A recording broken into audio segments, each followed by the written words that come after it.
I've studied successful people for 40 years, and though the diversity you find among them is astounding, I've found that they are all alike in one way: how they think. That is the one thing that separates successful people from unsuccessful ones. And here's the good news. How successful people think can be learned. If you change your thinking, you can change your life. Why you should change your thinking. It's hard to overstate the value of changing your thinking. Good thinking can do many things for you: generate revenue, solve problems, and create opportunities. It can take you to a whole new level, personally and professionally. It really can change your life. Consider some things you need to know about changing your thinking. 1. Changed thinking is not automatic. Sadly, a change in thinking doesn't happen on its own. Good ideas rarely go out and find someone. If you want to find a good idea, you must search for it. If you want to become a better thinker, you need to work at it. And once you begin to become a better thinker, the good ideas keep coming. In fact, the amount of good thinking you can do at any time depends primarily on the amount of good thinking you are already doing. 2. Changed thinking is difficult. When you hear someone say, "Now this is just off the top of my head," expect dandruff. The only people who believe thinking is easy are those who don't habitually engage in it. Nobel Prize-winning physicist Albert Einstein, one of the best thinkers who ever lived, asserted, "Thinking is hard work. That's why so few do it." Because thinking is so difficult, you want to use anything you can to help you improve the process. 3. Changed thinking is worth the investment. Author Napoleon Hill observed, "More gold has been mined from the thoughts of man than has ever been taken from the earth." When you take the time to learn how to change your thinking and become a better thinker, you are investing in yourself. Gold mines tap out. Stock markets crash. Real estate investments can go sour, but a human mind with the ability to think well is like a diamond mine that never runs out. It's priceless. How to become a better thinker. Do you want to master the process of good thinking? Do you want to be a better thinker tomorrow than you are today? Then you need to engage in an ongoing process that improves your thinking. I recommend you do the following. 1. Expose yourself to good input. Good thinkers always prime the pump of ideas. They always look for things to get the thinking process started, because what you put in always impacts what comes out. Read books, review trade magazines, listen to tapes, and spend time with good thinkers. And when something intrigues you, whether it's someone else's idea or the seed of an idea that you've come up with yourself, keep it in front of you. Put it in writing and keep it somewhere in your favorite thinking place to stimulate your thinking. 2. Expose yourself to good thinkers. Spend time with the right people. As I worked on this section and bounced my ideas off of some key people so that my thoughts would be stretched, I realized something about myself. All of the people in my life whom I consider to be close friends or colleagues are thinkers. Now, I love all people. I try to be kind to everyone I meet, and I desire to add value to as many people as I can through conferences, books, audio lessons, etc. But the people I seek out and choose to spend time with all challenge me with their thinking and their actions. They are constantly trying to grow and learn. That's true of my wife Margaret, my close friends, and the executives who run my companies. Every one of them is a good thinker. The writer of Proverbs observed that sharp people sharpen one another, just as iron sharpens iron. If you want to be a sharp thinker, be around sharp people. 3. Choose to think good thoughts. To become a good thinker, you must become intentional about the thinking process. Regularly put yourself in the right place to think, shape, stretch, and land your thoughts. Make it a priority. Remember, thinking is a discipline. Recently, I had breakfast with Dan Cathy, the president of Chick-fil-A, a fast food chain headquartered in the Atlanta area. I told him that I was working on this book, and I asked him if he made thinking time a high priority. Not only did he say yes, but he told me about what he calls his thinking schedule. It helps him to fight the hectic pace of life that discourages intentional thinking. Dan says he sets aside time just to think for half a day every 2 weeks, for 1 whole day every month, and for 2 or 3 full days every year. Dan explains, "This helps me keep the main thing, since I am so easily distracted." You may want to do something similar, or you can develop a schedule and method of your own. No matter what you choose to do, go to your thinking place, take paper and pen, and make sure you capture your ideas in writing. 4. Act on your good thoughts. Ideas have a short shelf life. You must act on them before the expiration date. World War I flying ace Eddie Rickenbacker said it all when he remarked, "I can give you a 6-word formula for success. Think things through, then follow through." 5. Allow your emotions to create another good thought. To start the thinking process, you cannot rely on your feelings. In Failing Forward, I wrote that you can act your way into feeling long before you can feel your way into action. If you wait until you feel like doing something, you will likely never accomplish it. The same is true for thinking. You cannot wait until you feel like thinking to do it. However, I found that once you engage in the process of good thinking, you can use your emotions to feed the process and create mental momentum. Try it for yourself. After you go through the disciplined process of thinking and enjoy some success, allow yourself to savor the moment and try riding the mental energy of that success. If you're like me, it's likely to spur additional thoughts and productive ideas. 6. Repeat the process. One good thought does not make a good life. The people who have one good thought and try to ride it for an entire career often end up unhappy or destitute. They are the one-hit wonders, the one-book authors, the one-message speakers, the one-time inventors who spend their life struggling to protect or promote their single idea. Success comes to those who have an entire mountain of gold that they continually mine, not those who find one nugget and try to live on it for 50 years. To become someone who can mine a lot of gold, you need to keep repeating the process of good thinking. Putting yourself in the right place to think. Becoming a good thinker isn't overly complicated. It's a discipline. If you do the 6 things I have outlined, you will set yourself up for a lifestyle of better thinking. But what do you do to come up with specific ideas on a day-to-day basis? I want to teach you the process that I've used to discover and develop good thoughts. It's certainly not the only one that works, but it has worked well for me. 1. Find a place to think your thoughts. If you go to your designated place to think, expecting to generate good thoughts, then eventually you will come up with some. Where is the best place to think? Everybody's different.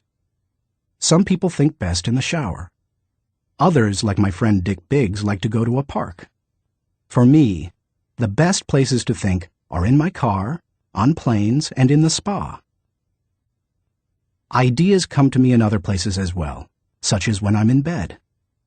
I keep a special lighted writing pad on my nightstand for such times.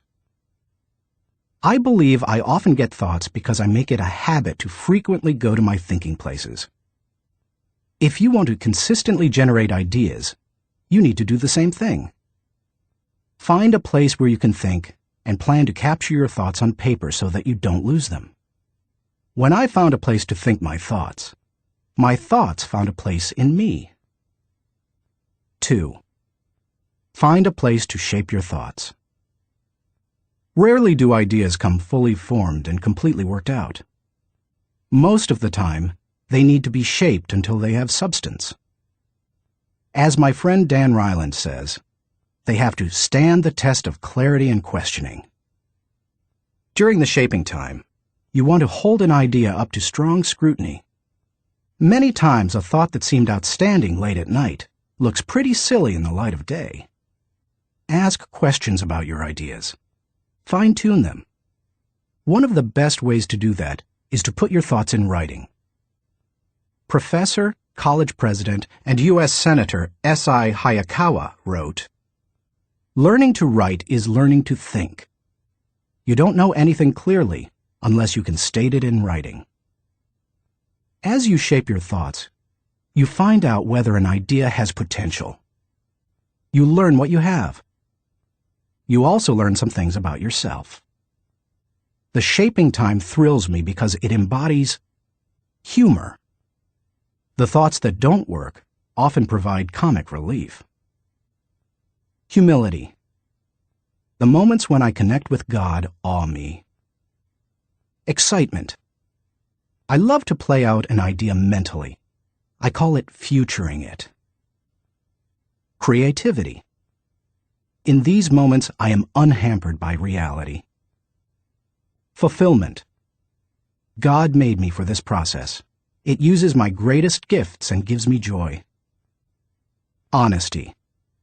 As I turn over an idea in my mind, I discover my true motives. Passion.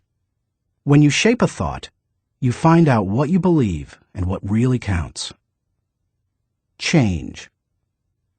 Most of the changes I have made in my life resulted from thorough thinking on a subject. You can shape your thoughts almost anywhere. Just find a place that works for you, where you will be able to write things down, focus your attention without interruptions, and ask questions about your ideas. 3. Find a place to stretch your thoughts. If you come upon great thoughts and spend time mentally shaping them, don't think you're done and can stop there. If you do, you will miss some of the most valuable aspects of the thinking process. You miss bringing others in and expanding ideas to their greatest potential. Earlier in my life, I have to admit, I was often guilty of this error. I wanted to take an idea from seed thought to solution before sharing it with anyone, even the people it would most impact. I did this both at work and at home. But over the years, I have learned that you can go much farther with a team than you can go alone. I've found a kind of formula that can help you stretch your thoughts. It says, the right thought plus the right people in the right environment at the right time for the right reason equals the right result. This combination is hard to beat. Like every person, every thought has the potential to become something great. When you find a place to stretch your thoughts, you find that potential. 4. Find a place to land your thoughts. Author C.D. Jackson observes that great ideas need landing gear as well as wings. Any idea that remains only an idea doesn't make a great impact. The real power of an idea comes when it goes from abstraction to application. Think about Einstein's theory of relativity. When he published his theories in 1905 and 1916, they were merely profound ideas. Their real power came with the development of the nuclear reactor in 1942 and the nuclear bomb in 1945. When scientists developed and implemented Einstein's ideas, the whole world changed. Likewise, if you want your thoughts to make an impact, you need to land them with others so that they can someday be implemented. As you plan for the application phase of the thinking process, land your ideas first with yourself. Landing an idea with yourself will give you integrity. People will buy into an idea only after they buy into the leader who communicates it. Before teaching any lesson, I ask myself 3 questions. Do I believe it? Do I live it? Do I believe others should live it? If I can't answer yes to all 3 questions, then I haven't landed it. Key players. Let's face it, no idea will fly if the influencers don't embrace it. After all, they are the people who carry thoughts from idea to implementation. Those most affected. Landing thoughts with the people on the firing line will give you great insight. Those closest to changes that occur as a result of a new idea can give you a reality read. And that's important, because sometimes even when you've diligently completed the process of creating a thought, shaping it, and stretching it with other good thinkers, you can still miss the mark. 5. Find a place to fly your thoughts. French philosopher Henri-Louis Bergson, who won the Nobel Prize in Literature in 1927, asserted that a person should think like a man of action, act like a man of thought. What good is thinking if it has no application in real life? Thinking divorced from actions cannot be productive. Learning how to master the process of thinking well leads you to productive thinking. If you can develop the discipline of good thinking and turn it into a lifetime habit, then you will be successful and productive all of your life. Once you've created, shaped, stretched, and landed your thoughts, then flying them can be fun and easy. Portrait of a good thinker.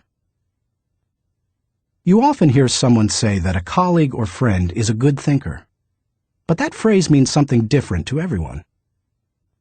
To one person, it may mean having a high IQ, while to another, it could mean knowing a bunch of trivia, or being able to figure out who done it when reading a mystery novel. I believe that good thinking isn't just one thing. It consists of several specific thinking skills. Becoming a good thinker means developing those skills to the best of your ability. It doesn't matter whether you were born rich or poor. It doesn't matter if you have a 3rd-grade education or possess a PhD. It doesn't matter if you suffer from multiple disabilities or you're the picture of health. No matter what your circumstances, you can learn to be a good thinker. All you must do is be willing to engage in the process every day. In Built to Last, Jim Collins and Jerry Porras describe what it means to be a visionary company, the kind of company that epitomizes the pinnacle of American business. They describe those companies this way. A visionary company is like a great work of art. Think of Michelangelo's scenes from Genesis on the ceiling of the Sistine Chapel, or his statue of David. Think of a great and enduring novel like Huckleberry Finn or Crime and Punishment. Think of Beethoven's Ninth Symphony or Shakespeare's Henry V. Think of a beautifully designed building like the masterpieces of Frank Lloyd Wright or Ludwig Mies van der Rohe. You can't point to any one single item that makes the whole thing work. It's the entire work, all the pieces working together to create an overall effect that leads to enduring greatness. Good thinking is similar. You need all the thinking pieces to become the kind of person who can achieve great things. Those pieces include the following 11 skills. Seeing the wisdom of big picture thinking. Unleashing the potential of focused thinking. Discovering the joy of creative thinking. Recognizing the importance of realistic thinking. Releasing the power of strategic thinking. Feeling the energy of possibility thinking. Embracing the lessons of reflective thinking. Questioning the acceptance of popular thinking. Encouraging the participation of shared thinking. Experiencing the satisfaction of unselfish thinking. Enjoying the return of bottom-line thinking. As you read the chapters dedicated to each kind of thinking, you will discover that they do not try to tell you what to think. They attempt to teach you how to think. As you become acquainted with each skill, you will find that some you do well, others you don't. Learn to develop each of those kinds of thinking, and you will become a better thinker. Master all that you can, including the process of shared thinking, which helps you compensate for your weak areas, and your life will change. How successful people think. Chapter 1. Cultivate big picture thinking. Where success is concerned, people are not measured in inches or pounds or college degrees or family background. They are measured by the size of their thinking. David Schwartz. Big picture thinking can benefit any person in any profession. When somebody like Jack Welch tells a GE employee that the ongoing relationship with a customer is more important than the sale of an individual product, he's reminding them of the big picture. When two parents are fed up with potty training, poor grades, or fender benders, and one reminds the other that the current difficult time is only a temporary season, then they benefit from thinking big picture. Real estate developer Donald Trump quipped, "You have to think anyway, so why not think big?" Big picture thinking brings wholeness and maturity to a person's thinking. It brings perspective. It's like making the frame of a picture bigger, in the process expanding not only what you can see, but what you are able to do. Spend time with big picture thinkers, and you will find that they learn continually. Big picture thinkers are never satisfied with what they already know. They are always visiting new places, reading new books, meeting new people, learning new skills. And because of that practice, they often are able to connect the unconnected. They are lifelong learners. To help me maintain a learner's attitude, I spend a few moments every morning thinking about my learning opportunities for the day. As I review my calendar and to-do list, knowing whom I will meet that day, what I will read, which meetings I will attend, I note where I am most likely to learn something. Then I mentally cue myself to look attentively for something that will improve me in that situation. If you desire to keep learning, I want to encourage you to examine your day and look for opportunities to learn. Listen intentionally. An excellent way to broaden your experience is to listen to someone who has expertise in an area where you don't. I search for such opportunities. One year I spoke to about 900 coaches and scouts at the Senior Bowl, where graduating football players participate in their last college game. I had the opportunity, along with my son-in-law Steve Miller, to have dinner with NFL head coaches Dave Wanstead and Butch Davis. It's not often that you get such an opportunity, so I asked them questions about teamwork and spent a lot of time listening to them. At the end of the evening, as Steve and I were walking to our car, he said to me, "John, I bet you asked those coaches 100 questions tonight." "If I'm going to learn and grow," I replied, "I must know what questions to ask and know how to apply the answers to my life." Listening has taught me a lot more than talking. When you meet with people, it's good to have an agenda so that you can learn. It's a great way to partner with people who can do things you can't. Big picture thinkers recognize that they don't know lots of things. They frequently ask penetrating questions to enlarge their understanding and thinking. If you want to become a better big picture thinker, then become a good listener. Look expansively. Writer Henry David Thoreau wrote, "Many an object is not seen, though it falls within the range of our visual ray, because it does not come within the range of our intellectual ray." Human beings habitually see their own world first. For example, when people arrive at a leadership conference put on by my company, Enjoy, they want to know where they're going to park, whether they will be able to get a good and comfortable seat, whether the speaker will be on, and if the breaks will be spaced right. When I arrive to speak at the same conference, I want to know that the lighting is good, the sound equipment is operating effectively, whether the speaker's platform will be close enough to the people, etc. Who you are determines what you see and how you think. Big picture thinkers realize there is a world out there besides their own, and they make an effort to get outside of themselves and see other people's worlds through their eyes. It's hard to see the picture while inside the frame. To see how others see, you must first find out how they think. Becoming a good listener certainly helps with that. So does getting over your personal agenda and trying to take the other person's perspective. Live completely.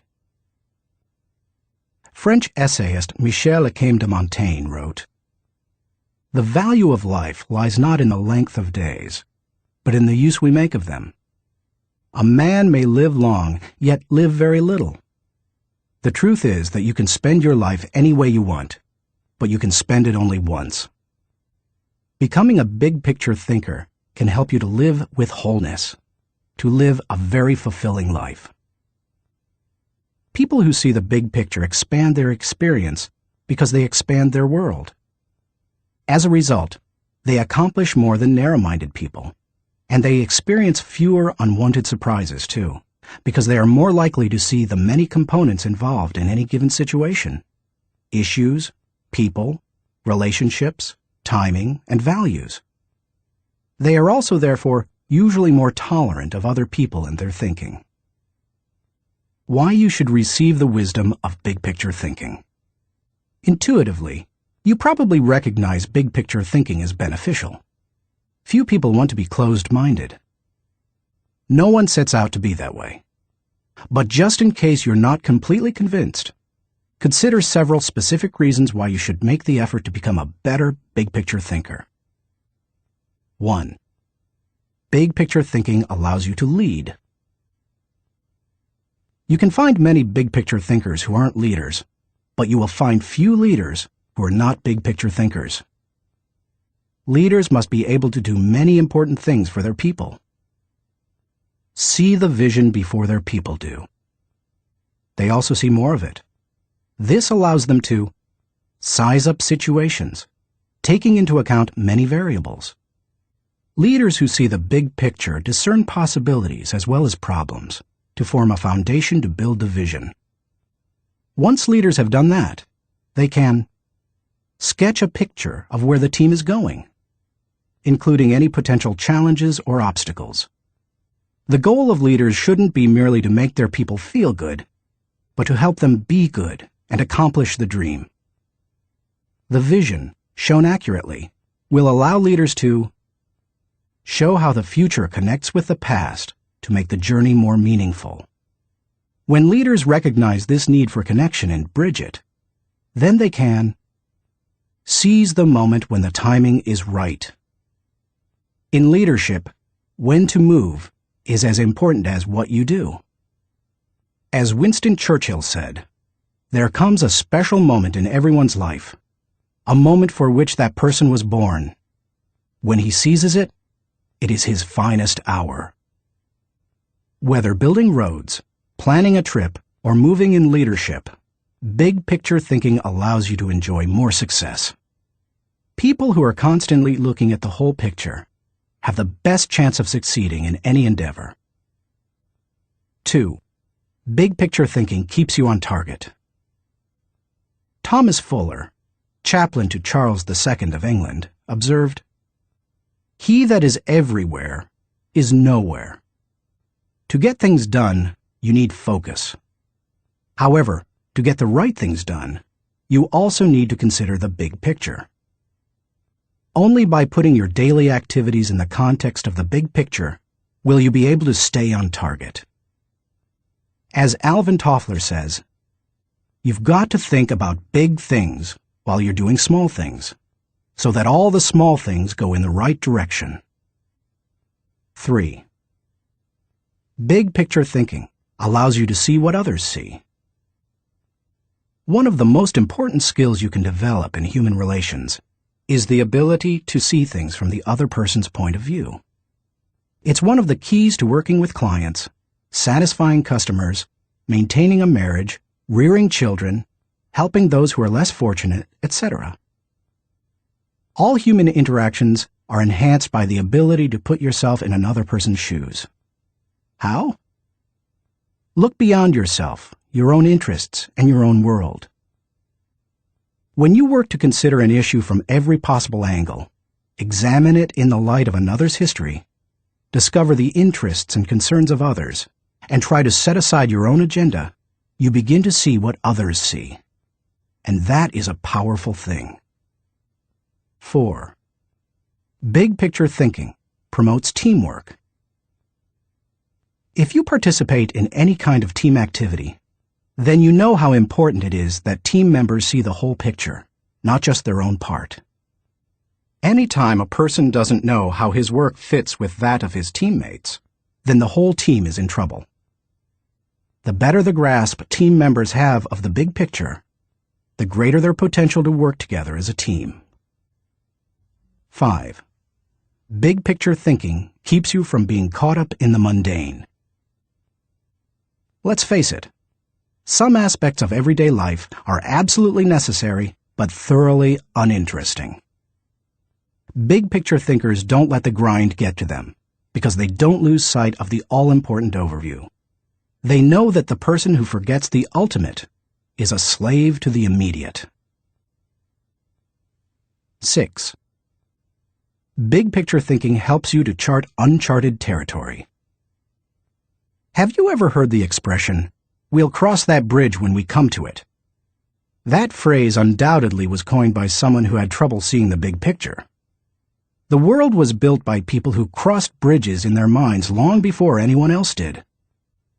The only way to break new ground or move into uncharted territory is to look beyond the immediate and see the big picture. How to acquire the wisdom of big picture thinking. If you desire to seize new opportunities and open new horizons, then you need to add big picture thinking to your abilities. To become a good thinker, better able to see the big picture, keep in mind the following suggestions. 1. Don't strive for certainty. Big picture thinkers are comfortable with ambiguity. They don't try to force every observation or piece of data into pre-formulated mental cubbyholes. They think broadly and can juggle many seemingly contradictory thoughts in their minds. If you want to cultivate the ability to think big picture, then you must get used to embracing and dealing with complex and diverse ideas. 2. Learn from every experience. Big picture thinkers broaden their outlook by striving to learn from every experience. They don't rest on their successes, they learn from them. More importantly, they learn from their failures. They can do that because they remain teachable. Varied experiences, both positive and negative, help you see the big picture. The greater the variety of experience and success, the more potential to learn you have. If you desire to be a big picture thinker, then get out there and try a lot of things. Take a lot of chances, and take time to learn after every victory or defeat. 3. Gain insight from a variety of people. Big picture thinkers learn from their experiences, but they also learn from experiences they don't have. That is, they learn by receiving insight from others, from customers, employees, colleagues, and leaders. If you desire to broaden your thinking and see more of the big picture, then seek out counselors to help you. But be wise in whom you ask for advice. Gaining insight from a variety of people doesn't mean stopping anyone and everyone in hallways and grocery store lines and asking what they think about a given subject. Be selective. Talk to people who know and care about you, who know their field, and who bring experience deeper and broader than your own. 4. Give yourself permission to expand your world. If you want to be a big picture thinker, you will have to go against the flow of the world. Society wants to keep people in boxes. Most people are married mentally to the status quo. They want what was, not what can be. They seek safety in simple answers. To think big picture, you need to give yourself permission to go a different way, to break new ground, to find new worlds to conquer. And when your world does get bigger, you need to celebrate. Never forget there is more out there in the world than what you've experienced. Keep learning, keep growing, and keep looking at the big picture. If you desire to be a good thinker, that's what you need to do. Thinking question. Am I thinking beyond myself and my world so that I process ideas with a holistic perspective? Chapter 2. Engage in focused thinking. He did each thing as if he did nothing else. Spoken of novelist Charles Dickens.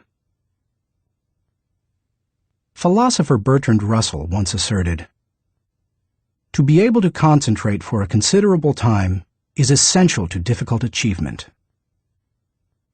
Sociologist Robert Lind observed that, "Knowledge is power only if a man knows what facts are not to bother about." Focused thinking removes distractions and mental clutter so that you can concentrate on an issue and think with clarity. Focused thinking can do several things for you. 1. Focused thinking harnesses energy toward a desired goal. Focus can bring energy and power to almost anything, whether physical or mental.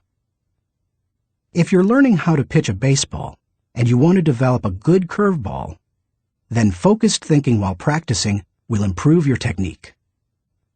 If you need to refine the manufacturing process of your product, focused thinking will help you develop the best method.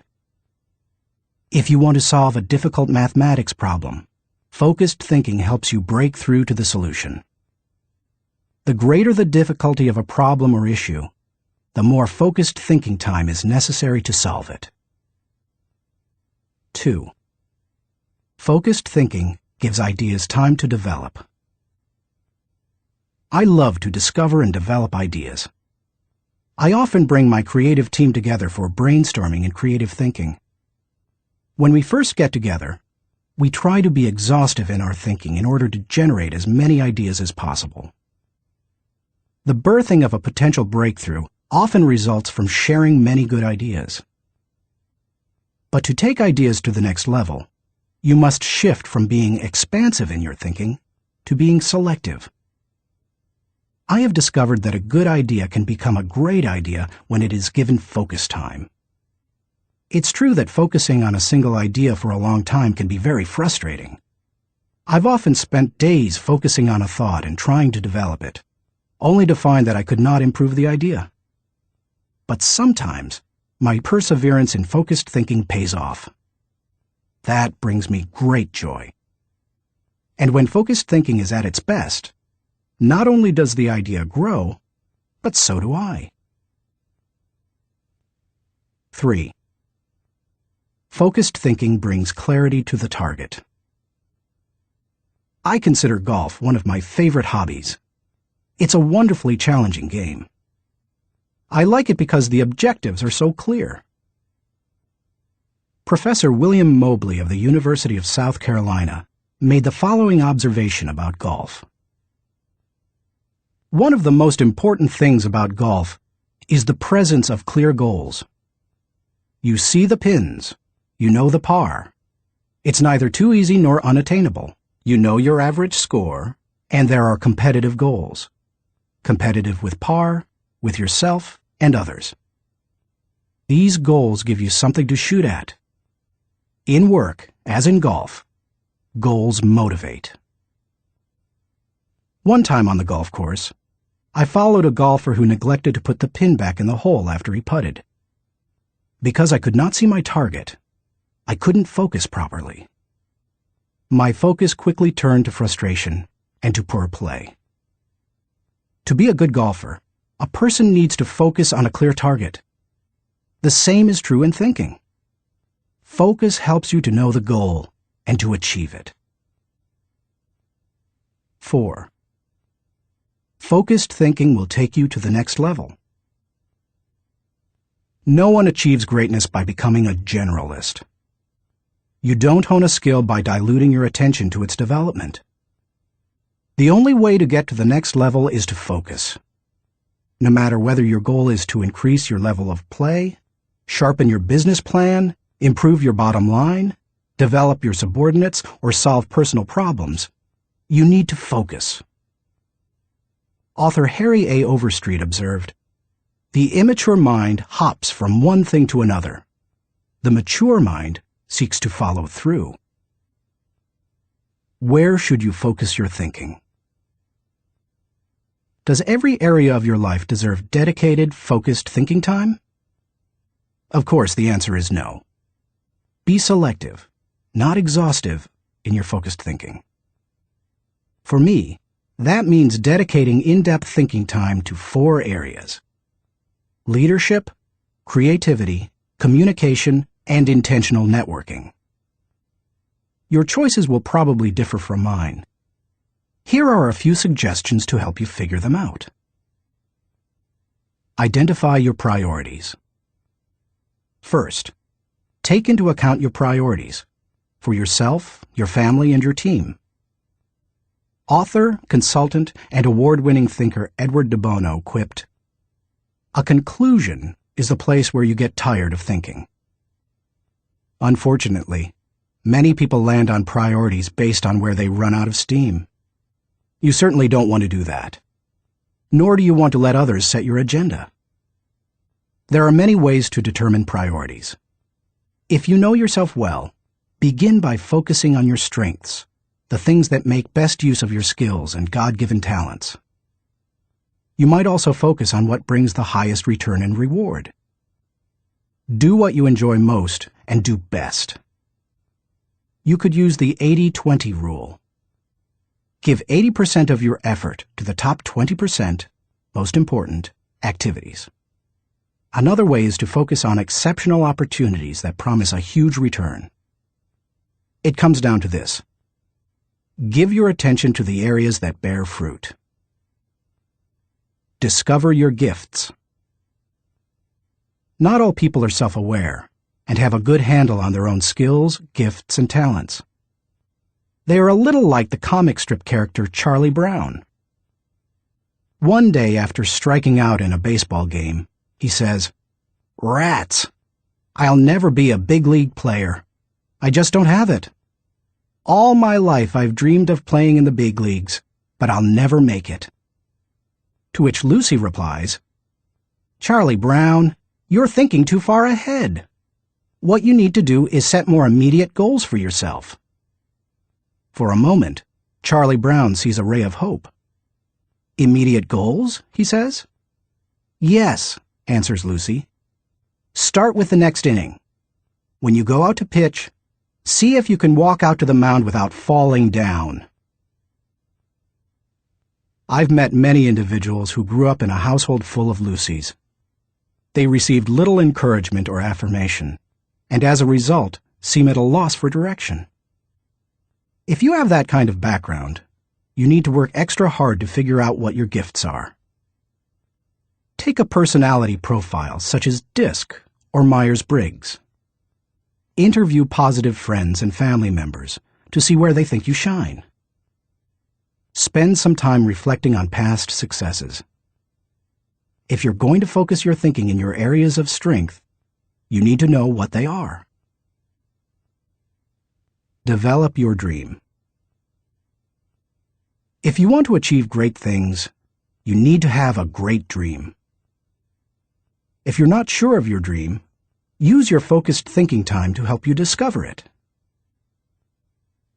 If your thinking has returned to a particular area time after time, you may be able to discover your dream there. Give it more focused time and see what happens. Once you find your dream, move forward without second-guessing. Take the advice of Satchel Paige. Don't look back. Something might be gaining on you. The younger you are, the more likely you will give your attention to many things. That's good, Because if you're young, you're still getting to know yourself, your strengths and weaknesses. If you focus your thinking on only one thing and your aspirations change, then you've wasted your best mental energy. As you get older and more experienced, the need to focus becomes more critical. The farther and higher you go, the more focused you can be, and need to be. How can you stay focused?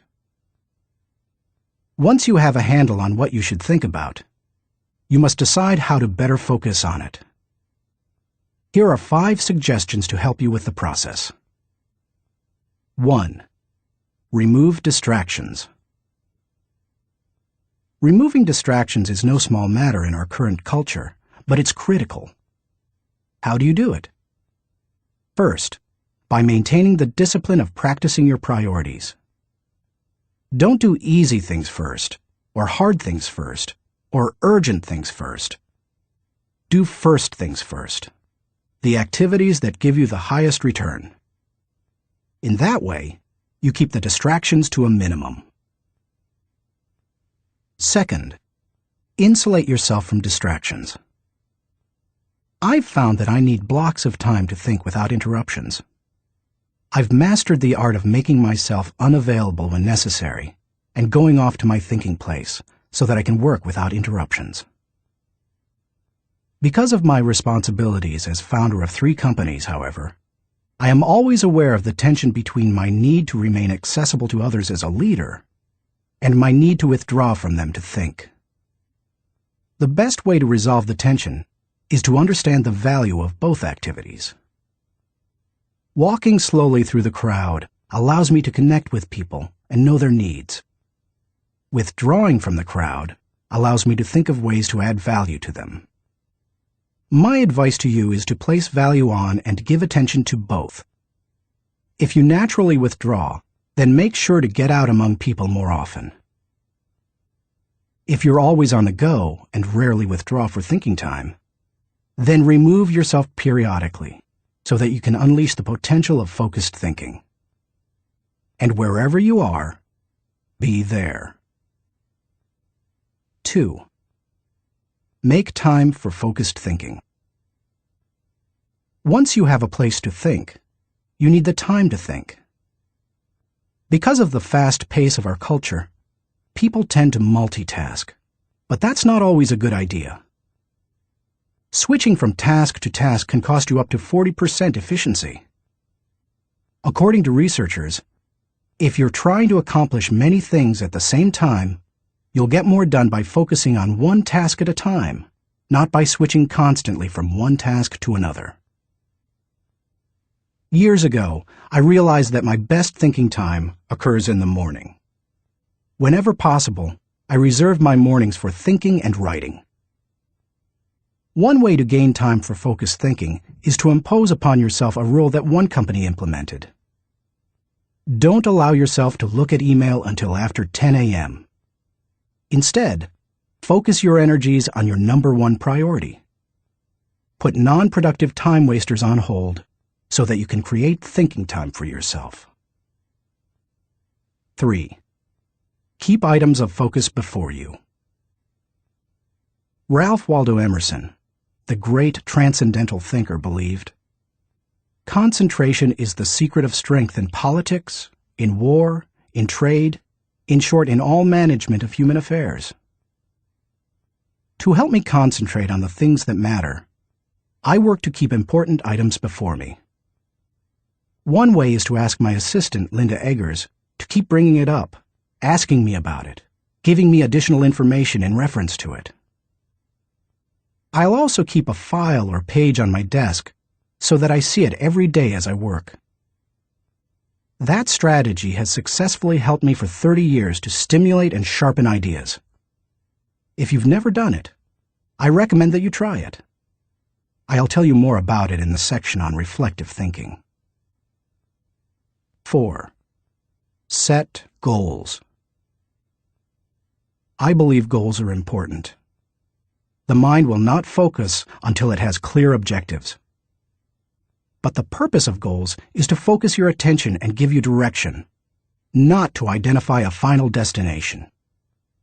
As you think about your goals, note that they should be clear enough to be kept in focus, close enough to be achieved, helpful enough to change lives. Those guidelines will get you going. And be sure to write down your goals.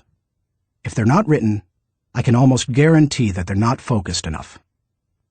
And if you really want to make sure they're focused, take the advice of David Belasco, who says, "If you can't write your idea on the back of my business card, you don't have a clear idea."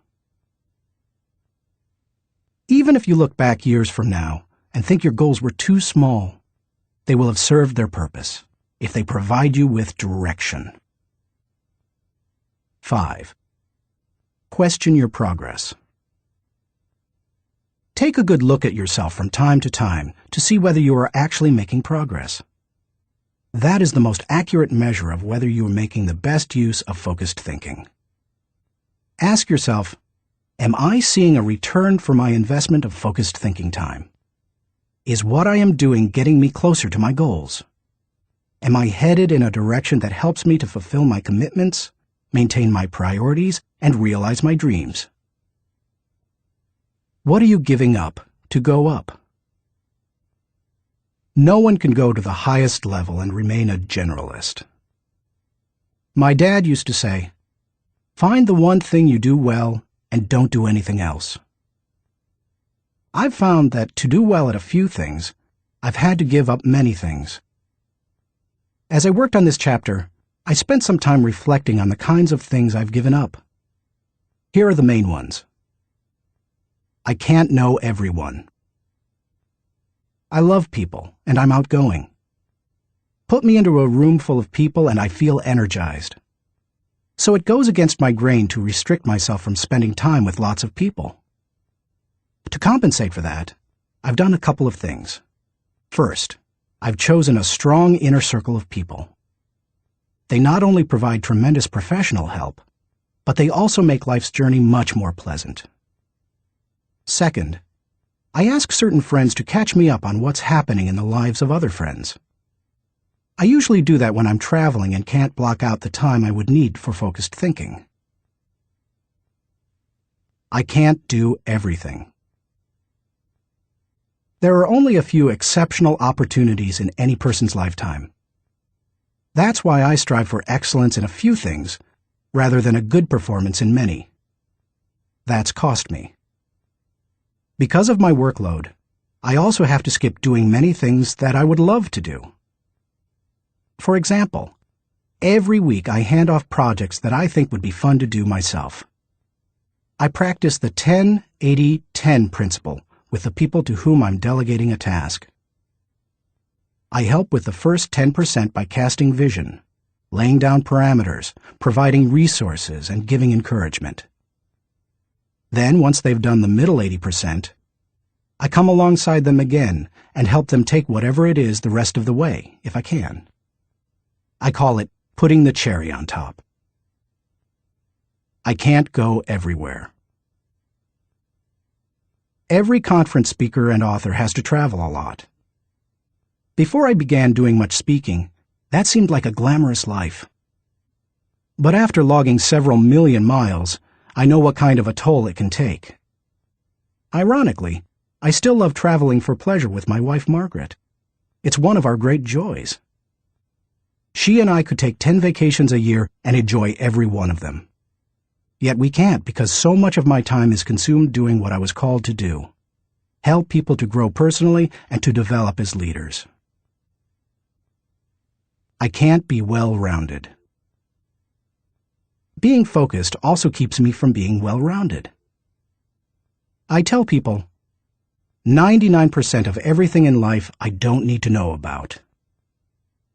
I try to focus on the 1% that gives me the highest return. And of the remaining 99, Margaret keeps me aware of whatever I need to know. It's one of the ways I keep from getting totally out of balance in my life. Being willing to give up some of the things you love in order to focus on what has the greatest impact isn't an easy lesson to learn. But the earlier you embrace it, the sooner you can dedicate yourself to excellence in what matters most. Thinking question. Am I dedicated to removing distractions and mental clutter so that I can concentrate with clarity on the real issue? Chapter 3. Harness Creative Thinking. The joy is in creating, not maintaining. Vince Lombardi, NFL Hall of Fame coach. Creativity is pure gold, no matter what you do for a living. Annette Moser-Wellman, author of The 5 Faces of Genius, asserts, "The most valuable resource you bring to your work and to your firm is your creativity. More than what you get done, more than the role you play, more than your title, more than your output, it's your ideas that matter." Despite the importance of a person's ability to think with creativity, few people seem to possess the skill in abundance. If you're not as creative as you would like to be, you can change your way of thinking. Creative thinking isn't necessarily original thinking. In fact, I think people mythologize original thought. Most often, creative thinking is a composite of other thoughts discovered along the way. Even the great artists, whom we consider highly original, learned from their masters, modeled their work on that of others, and brought together a host of ideas and styles to create their own work. Study art, and you will see threads that run through the work of all artists and artistic movements, connecting them to other artists who went before them. Characteristics of creative thinkers. Perhaps you're not even sure what I mean when I ask whether you are a creative thinker. Consider some characteristics that creative thinkers have in common. Creative thinkers value ideas. Annette Moser-Wellman observes, "Highly creative people are dedicated to ideas. They don't rely on their talent alone. They rely on their discipline. Their imagination is like a second skin. They know how to manipulate it to its fullest." Creativity is about having ideas, lots of them. You will have ideas only if you value ideas. Creative thinkers explore options. I've yet to meet a creative thinker who didn't love options. Exploring a multitude of possibilities helps to stimulate the imagination, and imagination is crucial to creativity. As Albert Einstein put it, imagination is more important than knowledge. People who know me well will tell you that I place a very high value on options. Why? Because they provide the key to finding the best answer, not the only answer. Good thinkers come up with the best answers. They create backup plans that provide them with alternatives. They enjoy freedom that others do not possess, and they will influence and lead others. Creative thinkers embrace ambiguity. Writer H.L. Mencken said, "It is the dull man who is always sure, and the sure man who is always dull." Creative people don't feel the need to stamp out uncertainty. They see all kinds of inconsistencies and gaps in life, and they often take delight in exploring those gaps, or in using their imagination to fill them in. Creative thinkers celebrate the offbeat. Creativity, by its very nature, often explores off the beaten path and goes against the grain. Diplomat and longtime president of Yale University, Kingman Brewster, said, "There is a correlation between the creative and the screwball, so we must suffer the screwball gladly." To foster creativity in yourself or others, be willing to tolerate a little oddness. Creative thinkers connect the unconnected.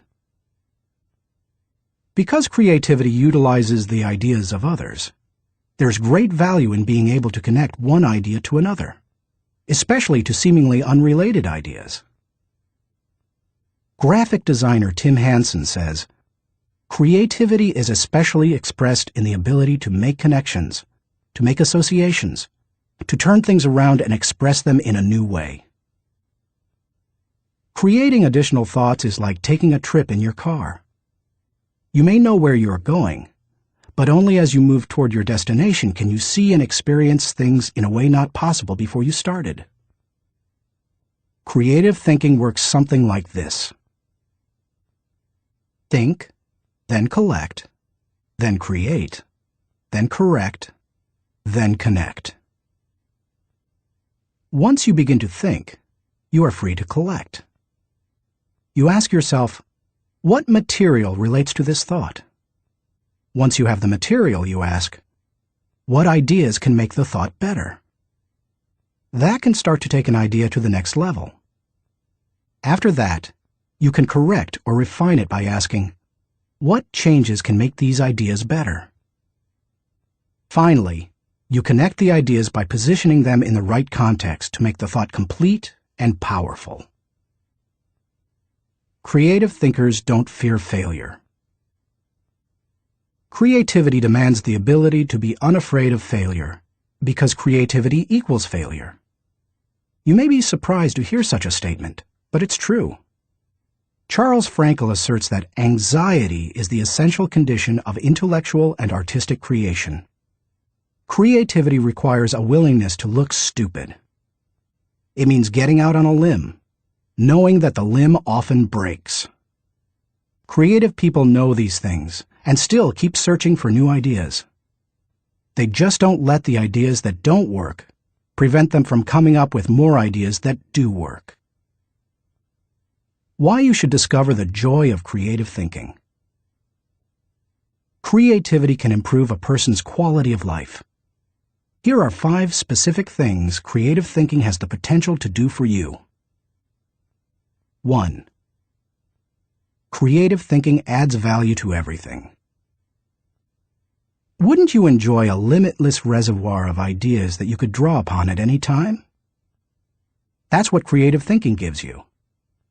For that reason, no matter what you are currently able to do, creativity can increase your capabilities.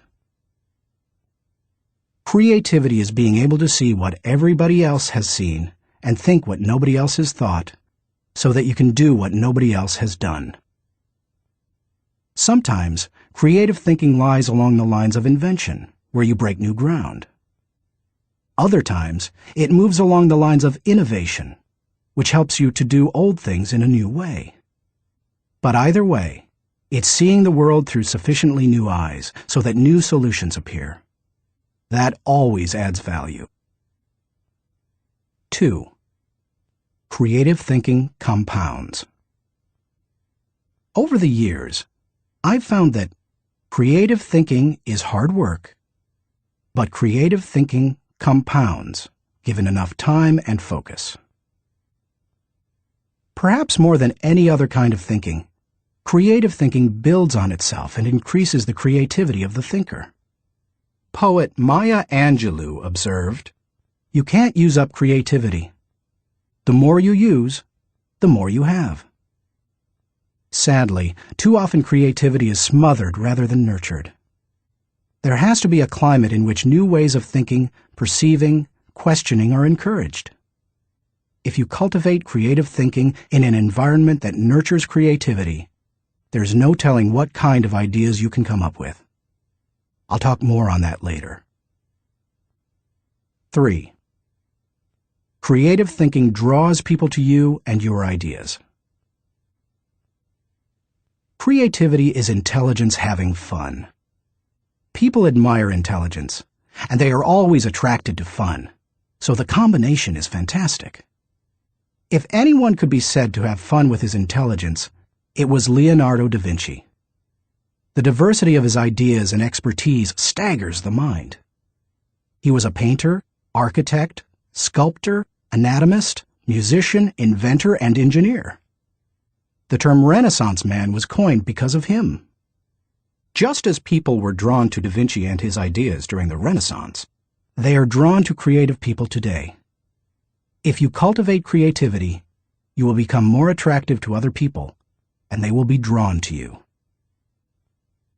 4. Creative thinking helps you learn more. Author and creativity expert Ernie Zielinski says, "Creativity is the joy of not knowing it all.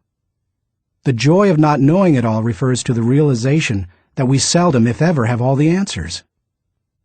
We always have the ability to generate more solutions to just about any problem. Being creative is being able to see or imagine a great deal of opportunity to life's problems. Creativity is having options." It almost seems too obvious to say, but if you are always actively seeking new ideas, you will learn. Creativity is teachability. It's seeing more solutions than problems. And the greater the quantity of thoughts, the greater the chance for learning something new. 5. Creative thinking challenges the status quo. If you desire to improve your world, or even your own situation, then creativity will help you. The status quo and creativity are incompatible. Creativity and innovation always walk hand in hand. How to discover the joy of creative thinking. At this point, you may be saying, "Okay, I'm convinced that creative thinking is important. But how do I find the creativity within me? How do I discover the joy of creative thought?" Here are 5 ways to do it. 1. Remove creativity killers. Economics professor and humor author Stephen Leacock said, "Personally, I would sooner have written Alice in Wonderland than the whole Encyclopedia Britannica." He valued the warmth of creativity over cold facts. If you do too, then you need to eliminate attitudes that devalue creative thinking. Take a look at the following phrases. They are almost guaranteed to kill creative thinking anytime you hear or think them. "I'm not a creative person." "Follow the rules." "Don't ask questions." "Don't be different." "Stay within the lines." "There is only one way." "Don't be foolish." Be practical. Be serious. Think of your image. That's not logical. It's not practical. It's never been done. It can't be done. It didn't work for them. We tried that before. It's too much work. We can't afford to make a mistake. It will be too hard to administer. We don't have the time. We don't have the money. Yes, but play is frivolous. Failure is final. If you think you have a great idea, don't let anyone talk you out of it, even if it sounds foolish. Don't let yourself or anyone else subject you to creativity killers. After all, you can't do something new and exciting if you force yourself to stay in the same old rut. Don't just work harder at the same old thing. Make a change. 2. Think creatively by asking the right questions.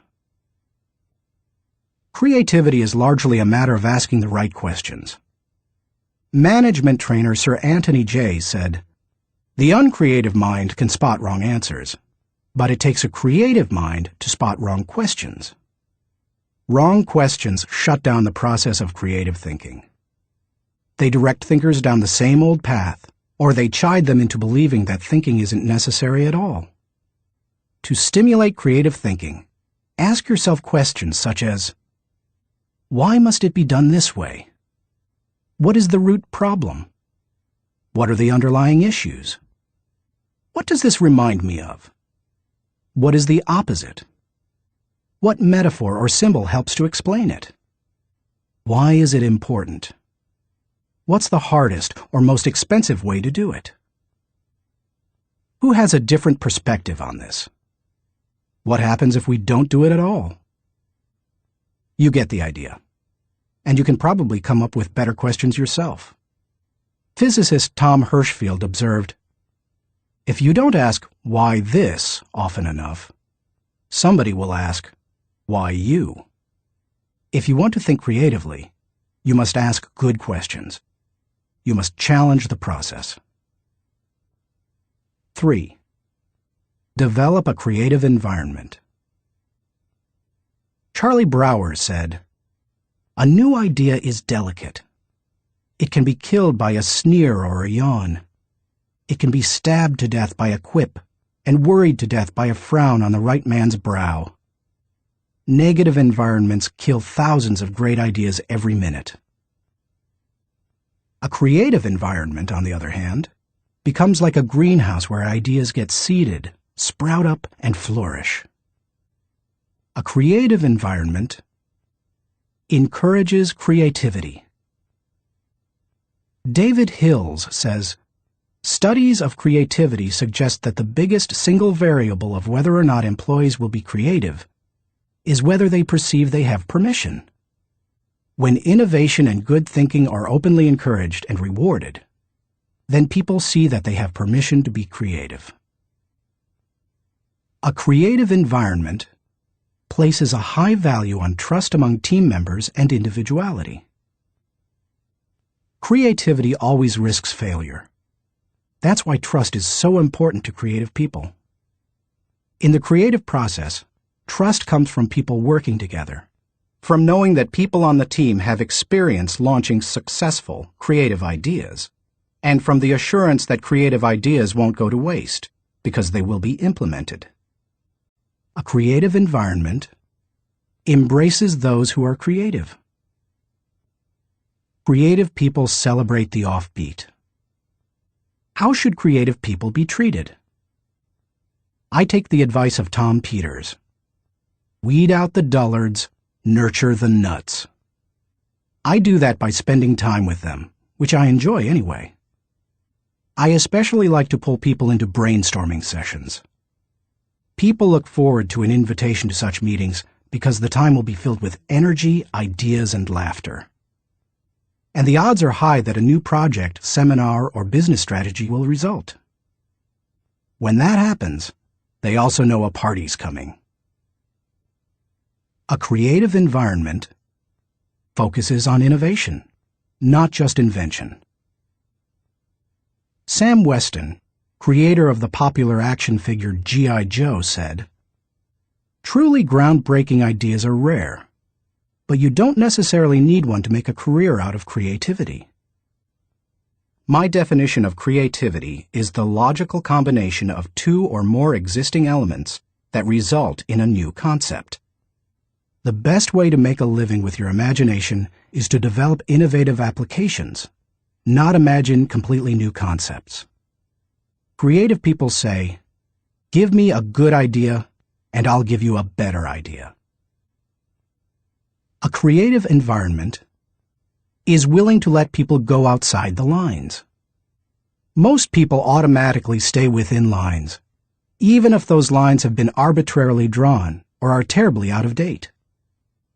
Remember, most limitations we face are not imposed on us by others. We place them on ourselves.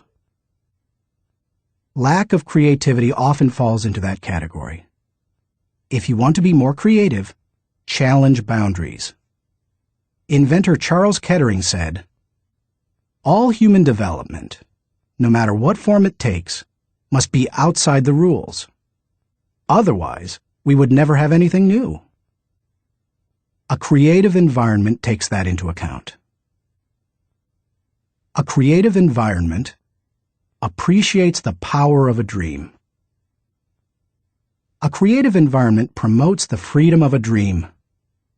A creative environment encourages the use of a blank sheet of paper and the question, if we could draw a picture of what we want to accomplish, what would that look like? A creative environment allowed Martin Luther King Jr. to speak with passion and declare to millions, "I have a dream," not "I have a goal." Goals may give focus, but dreams give power. Dreams expand the world. That is why James Allen suggested that dreamers are the saviors of the world. The more creativity-friendly you can make your environment, the the more potential it has to become creative. 4. Spend time with other creative people. What if the place you work has an environment hostile to creativity, and you possess little ability to change it? One possibility is to change jobs. But what if you desire to keep working there despite the negative environment? Your best option is to find a way to spend time with other creative people. Creativity is contagious. Have you ever noticed what happens during a good brainstorming session? One person throws out an idea. Another person uses it as a springboard to discover another idea. Someone else takes it in yet another, even better direction. Then somebody grabs hold of it and takes it to a whole new level. The interplay of ideas can be electric. I have a strong group of creative individuals in my life. I make sure to spend regular time with them. When I leave them, I always feel energized. I'm full of ideas, and I see things differently. They truly are indispensable to my life. It's a fact that you begin to think like the people you spend a lot of time with. The more time you can spend with creative people, engaging in creative activities, the more creative you will become. 5. Get out of your box. Actress Katharine Hepburn remarked, "If you obey all the rules, you will miss all the fun." While I don't think it's necessary to break all the rules, many are in place to protect us, I do think it's unwise to allow self-imposed limitations to hinder us. Creative thinkers know that they must repeatedly break out of the box of their own history and personal limitations in order to experience creative breakthroughs. The most effective way to help yourself get out of the box is to expose yourself to new paradigms. One way you can do that is by traveling to new places. Explore other cultures, countries, and traditions. Find out how people very different from you live and think. Another is to read on new subjects. I'm naturally curious and love to learn, but I still have a tendency to read books only on my favorite subjects, such as leadership. I sometimes have to force myself to read books that broaden my thinking, because I know it's worth it. If you want to break out of your own box, get into somebody else's. Read broadly. Many people mistakenly believe that if individuals aren't born with creativity, they will never be creative. But you can see from the many strategies and examples I've given that creativity can be cultivated in the right supportive environment. Thinking question. Am I working to break out of my box of limitations so that I explore ideas and options to experience creative breakthroughs? Chapter 4. Employ realistic thinking. The first responsibility of a leader is to define reality. Max Dupree, Chairman of the Board of Herman Miller Incorporated. As anyone knows who's been out of school for a few years, there's usually a huge gap between a college education and the reality of the working world. Honestly, early in my career, I went out of my way to avoid too much realistic thinking because I thought it would interfere with my creative thinking. But as I've grown, I've come to realize that realistic thinking adds to my life. Reality check. Reality is the difference between what we wish and what is. It took some time for me to evolve into a realistic thinker. The process went in phases.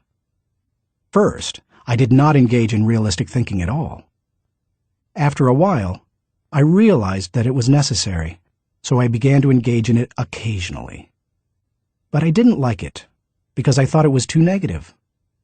And any time I could delegate it, I did. Eventually, I found that I had to engage in realistic thinking if I was going to solve problems and learn from my mistakes. And in time, I became willing to think realistically before I got in trouble and make it a continual part of my life. Today, I encourage my key leaders to think realistically. We make realistic thinking the foundation of our business because we derive certainty and security from it. Why you should recognize the importance of realistic thinking. If you're a naturally optimistic person as I am, you may not possess great desire to become a more realistic thinker. But cultivating the ability to be realistic in your thinking will not undermine your faith in people, nor will it lessen your ability to see and seize opportunities. Instead, it will add value to you in other ways. 1. Realistic thinking minimizes downside risk. Actions always have consequences. Realistic thinking helps you to determine what those consequences could be. And that's crucial, because only by recognizing and considering consequences can you plan for them. If you plan for the worst-case scenario, you can minimize the downside risk. 2. Realistic thinking gives you a target and a game plan. I've known business people who were not realistic thinkers. Here's the good news. They were very positive and had a high degree of hope for their business. Here's the bad news. Hope is not a strategy. Realistic thinking leads to excellence in leadership and management because it requires people to face reality. They begin to define their target and develop a game plan to hit it. When people engage in realistic thinking, they also begin to simplify practices and procedures, which results in better efficiency. Truthfully, in business, only a few decisions are important. Realistic thinkers understand the difference between the important decisions and those that are merely necessary in the normal course of business. The decisions that matter relate directly to your purpose. James Allen was right when he wrote, "Until thought is linked with purpose, there is no intelligent accomplishment." 3. Realistic thinking is a catalyst for change. People who rely on hope for their success rarely make change a high priority. If you have only hope, you imply that achievement and success are out of your hands. It's a matter of luck or chance. Why bother changing? Realistic thinking can dispel that kind of wrong attitude. There's nothing like staring reality in the face to make a person recognize the need for change. Change alone doesn't bring growth, but you cannot have growth without change. 4. Realistic thinking provides security. Anytime you have thought through the worst that can happen, and you have developed contingency plans to meet it, you become more confident and secure. It's reassuring to know that you are unlikely to be surprised. Disappointment is the difference between expectations and reality. Realistic thinking minimizes the difference between the two. 5. Realistic thinking gives you credibility. Realistic thinking helps people to buy into the leader and his or her vision. Leaders continually surprised by the unexpected soon lose credibility with their followers. On the other hand, leaders who think realistically and plan accordingly position their organizations to win. That gives their people confidence in them. The best leaders ask realistic questions before casting vision. They ask themselves things like, is it possible? Does this dream include everyone or just a few? Have I identified and articulated the areas that will make this dream difficult to achieve? 6. Realistic thinking provides a foundation to build on. Thomas Edison observed, "The value of a good idea is in using it." The bottom line on realistic thinking is that it helps you to make an idea usable by taking away the wish factor. Most ideas and efforts don't accomplish their intended results because they rely too much on what we wish rather than what is. You can't build a house in midair. It needs a solid foundation. Ideas and plans are the same. They need something concrete on which to build. Realistic thinking provides that solid foundation. 7. Realistic thinking is a friend to those in trouble. If creativity is what you would do if you were unafraid of the possibility of failure, then reality is dealing with failure if it does happen. Realistic thinking gives you something concrete to fall back on during times of trouble, which can be very reassuring. Certainty in the midst of uncertainty brings stability. 8. Realistic thinking brings the dream to fruition. British novelist John Galsworthy wrote, "Idealism increases in direct proportion to one's distance from the problem.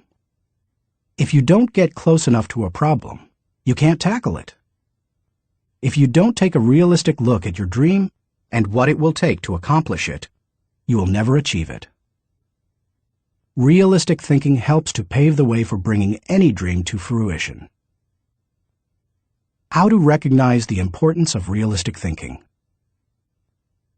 Because I'm naturally optimistic rather than realistic, I've had to take concrete steps to improve my thinking in this area. Here are 5 things I do to improve my realistic thinking. 1. Develop an appreciation for truth. I could not develop as a realistic thinker until I gained an appreciation for realistic thinking. And that means learning to look at and enjoy truth. President Harry S. Truman said, "I never give 'em hell. I just tell the truth, and they think it is hell." That's the way many people react to truth. People tend to exaggerate their success and minimize their failures or deficiencies. They live according to Ruckert's law, believing there is nothing so small that it can't be blown out of proportion. Unfortunately, many people today could be described by a quote from Winston Churchill. "Men occasionally stumble over the truth, but most pick themselves up and hurry off as if nothing has happened." More recently, television journalist Ted Koppel observed, "Our society finds truth too strong a medicine to digest undiluted. In its purest form, truth is not a polite tap on the shoulder. It is a howling reproach." In other words, the truth will set you free, but first, it will make you angry. If you want to become a realistic thinker, however, you need to get comfortable dealing with the truth and face up to it. 2. Do your homework. The process of realistic thinking begins with doing your homework. You must first get the facts. Former governor, congressman, and ambassador Chester Bowles said, "When you approach a problem, strip yourself of preconceived opinions and prejudice. Assemble and learn the facts of the situation. Make the decision which seems to you to be the most honest, and then stick to it. It doesn't matter how sound your thinking is if it's based on faulty data or assumptions. You can't think well in the absence of facts, or in the presence of poor information. You can also find out what others have done in similar circumstances. Remember, your thinking doesn't necessarily have to be original. It just has to be solid. Why not learn all you can from good thinkers who have faced similar situations in the past? Some of my best thinking has been done by others. 3. Think through the pros and cons. There's nothing like taking the time to really examine the pros and cons of an issue to give you a strong dose of reality. It rarely comes down to simply choosing the course of action with the greatest number of pros, because all pros and cons do not carry equal weight. But that's not the value of the exercise anyway. Rather, it helps you to dig into the facts, examine an issue from many angles, and really count the cost of a possible course of action. 4. Picture the worst-case scenario. The essence of realistic thinking is discovering, picturing, and examining the worst-case scenario. Ask yourself questions such as, what if sales fall short of projections? What if revenue hits rock bottom? Not an optimist's rock bottom, but real rock bottom. What if we don't win the account? What if the client doesn't pay us? What if we have to do the job short-handed? What if our best player gets sick? What if all the colleges reject my application? What if the market goes belly up? What if the volunteers quit? What if nobody shows up? You get the idea. The point is that you need to think about worst-case possibilities, whether you are running a business, leading a department, pastoring a church, coaching a team, or planning your personal finances. Your goal isn't to be negative or to expect the worst, just to be ready for it in case it happens. That way, you give yourself the best chance for a positive result, no matter what. If you picture the worst case and examine it honestly, then you really have experienced a reality check. You're ready for anything. As you do that, take the advice of Charles Hole, who advised, "Deliberate with caution, but act with decision, and yield with graciousness, or oppose with firmness." 5. Align your thinking with your resources. One of the keys to maximizing realistic thinking is aligning your resources with your objectives. Looking at pros and cons and examining worst-case scenarios will make you aware of any gaps between what you desire and what really is. Once you know what those gaps are, you can use your resources to fill them. After all, that's what resources are for. Super Bowl, Superdome, Super Security. Our country received lessons in realistic thinking following the tragedy of September 11, 2001. The destruction of the World Trade Center buildings in New York City far surpassed any worst-case scenarios that anyone might have envisioned. In the wake of that event, we now find that we don't have the luxury of avoiding or neglecting realistic thinking. I was reminded of that on Sunday, February 3, 2002. When I attended the Super Bowl in New Orleans, Louisiana. I had been to the big game twice before to root for the home team, first San Diego and later Atlanta, and had seen both teams lose. But I had never been to a game like this. The occasion had been designated a national security special event. That meant that the U.S. Secret Service would be overseeing it. Military personnel would work with local law enforcement, and security would be of the highest caliber. The Secret Service brought in several hundred agents and secured the area. In preparation for the game, access to the Superdome was highly restricted, with intensified screening. Officials blocked off roads, closed the nearby interstate, and designated the area a no-fly zone. We arrived early at the Dome. Officials suggested fans arrive up to 5 hours ahead of game time, and we immediately saw evidence of the precautionary measures. 8-foot fences surrounded the whole area, and concrete barriers prevented unauthorized vehicles from getting close to the building. We could see sharpshooters positioned at various locations, including on the roof of some adjacent buildings. When we reached a gate, police officers and security personnel patted us down and examined everyone's belongings. After that, they directed us to go through metal detectors. Only then did they allow us into the stadium. That's all well and good, you may be saying. But what would have happened had there been a terrorist attack? The Secret Service had that covered too, because they had prepared for the worst-case scenario. Evacuation plans had been put into place, and personnel at the Superdome had been drilled to make sure everyone knew what to do in case of an emergency.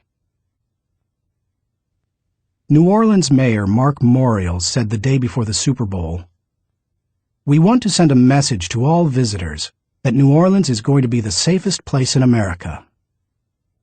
We got the message. We didn't feel the least bit worried. That's what happens when leaders recognize the importance of realistic thinking. Thinking question. Am I building a solid mental foundation on facts so that I can think with certainty? Chapter 5. Utilize strategic thinking. Most people spend more time planning their summer vacation than planning their lives. Source unknown. When you hear the words strategic thinking, what comes to mind? Do visions of business plans dance in your head?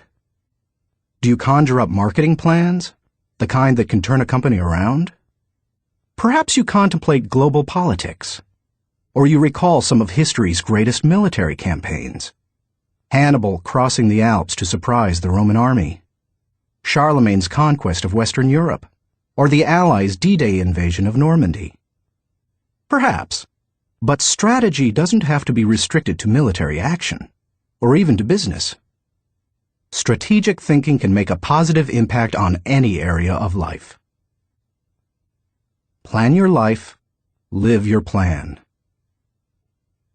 I've observed that most people try to plan their lives one day at a time. They wake up, make up their to-do list, and dive into action. Although some people aren't even that strategic. Fewer individuals plan their lives 1 week at a time. They review their calendar for the week, check their appointments, review their goals, and then get to work. They generally outachieve most of their daily planning colleagues. I try to take planning one step further. At the beginning of every month, I spend half a day working on my calendar for the next 40 days. 40 days works for me rather than just 30. That way, I get a jump on the next month and don't get surprised. I begin by reviewing my travel schedule and planning activities with my family. Then I review what projects, lessons, and other objectives I want to accomplish during those 5 to 6 weeks. Then I start blocking out days and times for thinking, writing, working, meeting with people, etc. I set times to do fun things, such as seeing a show, watching a ball game, or playing golf. I also set aside small blocks of time to compensate for the unexpected. By the time I'm done, I can tell you nearly everything I'll be doing almost hour by hour during the coming weeks. This strategy is one of the reasons I have been able to accomplish much. Why you should release the power of strategic thinking. Strategic thinking helps me to plan, to become more efficient, to maximize my strengths, and to find the most direct path toward achieving any objective. The benefits of strategic thinking are numerous. Here are a few of the reasons you should adopt it as one of your thinking tools. 1. Strategic thinking simplifies the difficult. Strategic thinking is really nothing more than planning on steroids. Spanish novelist Miguel de Cervantes said, "The man who is prepared has his battle half fought." Strategic thinking takes complex issues and long-term objectives, which can be very difficult to address, and breaks them down into manageable sizes. Anything becomes simpler when it has a plan. Strategic thinking can also help you simplify the management of everyday life. I do that by using systems, which are nothing more than good strategies repeated. I am well known among pastors and other speakers for my filing system. Writing a lesson or speech can be difficult, but because I use my system to file quotes, stories, and articles, when I need something to flesh out or illustrate a point, I simply go to one of my 1,200 files and find a good piece of material that works. Just about any difficult task can be made simpler with strategic thinking. 2. Strategic thinking prompts you to ask the right questions. Do you want to break down complex or difficult issues? Then ask questions. Strategic thinking forces you through this process. Take a look at the following questions developed by my friend Bob Beal, the author of Master Planning. Direction. What should we do next? Why? Organization. Who is responsible for what? Who is responsible for whom? Do we have the right people in the right places? Cash. What is our projected income, expense, net? Can we afford it? How can we afford it? Tracking. Are we on target? Overall evaluation. Are we achieving the quality we expect and demand of ourselves? Refinement. How can we be more effective and more efficient, move toward the ideal? These may not be the only questions you need to ask to begin formulating a strategic plan, but they are certainly a good start. 3. Strategic thinking prompts customization. General George S. Patton observed, "Successful generals make plans to fit circumstances, but do not try to create circumstances to fit plans." All good strategic thinkers are precise in their thinking. They try to match the strategy to the problem, because strategy isn't a one-size-fits-all proposition. Sloppy or generalized thinking is an enemy of achievement. The intention to customize in strategic thinking forces a person to go beyond vague ideas and engage in specific ways to go after a task or problem. It sharpens the mind. 4. Strategic thinking prepares you today for an uncertain tomorrow. Strategic thinking is the bridge that links where you are to where you want to be. It gives direction and credibility today and increases your potential for success tomorrow. It is, as Mary Webb suggests, like saddling your dreams before you ride them. 5.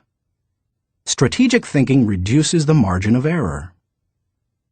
Anytime you shoot from the hip or go into a totally reactive mode, you increase your margin for error. It's like a golfer stepping up to a golf ball and hitting it before lining up the shot. Misaligning a shot by just a few degrees can send the ball 100 yards off target. Strategic thinking, however, greatly reduces that margin for error. It lines up your actions with your objectives, just as lining up a shot in golf helps you to put the ball closer to the pin. The better aligned you are with your target, the better the odds that you will be going in the right direction. 6. Strategic thinking gives you influence with others. One executive confided in another, "Our company has a short-range plan and a long-range plan. Our short-range plan is to stay afloat long enough to make it to our long-range plan." That's hardly a strategy, yet that's the position where some business leaders put themselves. There's more than one problem with neglecting strategic thinking in that way. Not only does it fail to build the business, but it also loses the respect of everyone involved with the business. The one with the plan is the one with the power. It doesn't matter in what kind of activity you're involved. Employees want to follow the business leader with a good business plan. Volunteers want to join the pastor with a good ministry plan. Children want to be with the adult who has the well-thought-out vacation plan. If you practice strategic thinking, others will listen to you, and they will want to follow you. If you possess a position of leadership in an organization, strategic thinking is essential. How to release the power of strategic thinking. To become a better strategic thinker, able to formulate and implement plans that will achieve the desired objective, take the following guidelines to heart. 1. Break down the issue. The first step in strategic thinking is to break down an issue into smaller, more manageable parts, so that you can focus on them more effectively. How you do it is not as important as just doing it. You might break an issue down by function. That's what automotive innovator Henry Ford did when he created the assembly line. And that's why he said, "Nothing is particularly hard if you divide it into small jobs." How you break down an issue is up to you, whether it's by function, timetable, responsibility, purpose, or some other method. The point is that you need to break it down. Only one person in a million can juggle the whole thing in his head and think strategically to create solid, viable plans. 2. Ask why before how. When most people begin using strategic thinking to solve a problem or plan a way to meet an objective, they often make the mistake of jumping the gun and trying immediately to figure out how to accomplish it. Instead of asking how, they should first ask why. If you jump right into problem-solving mode, how are you going to know all the issues? Eugene G. Grace says, "Thousands of engineers can design bridges, calculate strains and stresses, and draw up specifications for machines. But the great engineer is the man who can tell whether the bridge or the machine should be built at all, where it should be built, and when." Asking why helps you to think about all the reasons for decisions. It helps you to open your mind to possibilities and opportunities. The size of an opportunity often determines the level of resources and effort that you must invest.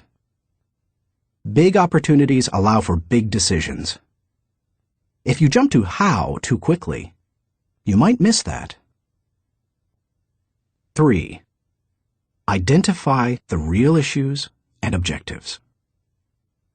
William Feather, author of The Business of Life, said, "Before it can be solved, a problem must be clearly defined. Too many people rush to solutions, and as a result, they end up solving the wrong problem. To avoid that, ask probing questions to expose the real issues. Challenge all of your assumptions. Collect information even after you think you've identified the issue. You may still have to act with incomplete data, but you don't want to jump to a conclusion before you gather enough information to begin identifying the real issue. Begin by asking, what else could be the real issue? You should also remove any personal agenda. More than almost anything else, that can cloud your judgment. Discovering your real situation and objectives is a major part of the battle. Once the real issues are identified, the solutions are often simple. 4. Review your resources. I already mentioned how important it is to be aware of your resources, but it bears repeating. A strategy that doesn't take into account resources is doomed to failure. Take an inventory. How much time do you have? How much money? What kinds of materials, supplies, or inventory do you have? What are your other assets? What liabilities or obligations will come into play? Which people on the team can make an impact? You know your own organization and profession. Figure out what resources you have at your disposal. 5. Develop your plan. How you approach the planning process depends greatly on your profession and the size of the challenge that you're planning to tackle, so it's difficult to recommend many specifics. However, no matter how you go about planning, take this advice. Start with the obvious. When you tackle an issue or plan that way, it brings unity and consensus to the team, because everyone sees those things. Obvious elements build mental momentum and initiate creativity and intensity. The best way to create a road to the complex is to build on the fundamentals. 6. Put the right people in the right place. It's critical that you include your team as part of your strategic thinking. Before you can implement your plan, you must make sure that you have the right people in place. Even the best strategic thinking won't help if you don't take into account the people part of the equation. Look what happens if you miscalculate. Wrong person. Problems instead of potential. Wrong place. Frustration instead of fulfillment. Wrong plan. Grief instead of growth. Everything comes together, however, when you put together all three elements: the right person, the right place, and the right plan. 7. Keep repeating the process. My friend Olin Hendricks remarked, "Strategic thinking is like showering. You have to keep doing it." If you expect to solve any major problem once, you're in for disappointment. Little things such as filing or shopping systematically can be won easily through systems and personal discipline. But major issues need major strategic thinking time. What Thane Yost said is really true. The will to win is worthless if you do not have the will to prepare. If you want to be an effective strategic thinker, then you need to become a continuous strategic thinker. As I was working on this chapter, I came across an article in my local paper on the celebration of the Jewish Passover and how millions of American Jews read the order of service for their Seder, or Passover meal, from a small booklet produced by Maxwell House Coffee. For more than 70 years, the coffee company has produced the booklet, called a Haggadah, and during those years, it has distributed more than 40 million copies of it. I remember using them all my life, said Regina Witt, who is in her 50s. So does her mother, who is almost 90. It's our tradition. I think it would be very strange not to use them. So how did Maxwell House come to supply the booklets? It was the result of strategic thinking. 80 years ago, marketing man Joseph Jacobs advised that the company could sell coffee during Passover if the product were certified kosher by a rabbi. Since 1923, Maxwell House Coffee has been certified kosher for Passover. And then Jacobs suggested that if they gave away the Haggadah booklets, they could increase sales. They've been creating the booklets and selling coffee during Passover ever since. That's what can happen when you unleash the power of strategic thinking. Thinking question. Am I implementing strategic plans that give me direction for today and increase my potential for tomorrow? Chapter 6. Explore possibility thinking. Nothing is so embarrassing as watching someone do something that you said could not be done. Sam Ewing. People who embrace possibility thinking are capable of accomplishing tasks that seem impossible because they believe in solutions. Here are several reasons why you should become a possibility thinker. 1. Possibility thinking increases your possibilities. When you believe you can do something difficult, and you succeed, many doors open for you. When George Lucas succeeded in making Star Wars, despite those who said the special effects he wanted hadn't ever been done, and couldn't be done, many other possibilities opened up to him. Industrial Light and Magic, the company he created to produce those impossible special effects, became a source of revenue to help underwrite his other projects. He was able to produce merchandising tie-ins to his movies, thus bringing in another revenue stream to fund his movie making. But his confidence in doing the difficult has also made a huge impact on other movie makers and a whole new generation of moviegoers. Popular culture writer Chris Salewicz asserts, at first, directly through his own work, and then via the unparalleled influence of ILM, Industrial Light and Magic, George Lucas has dictated for 2 decades the essential broad notion of what is cinema. If you open yourself up to possibility thinking, you open yourself up to many other possibilities. 2. Possibility thinking draws opportunities and people to you. The case of George Lucas helps you to see how being a possibility thinker can create new opportunities and attract people. People who think big attract big people to them.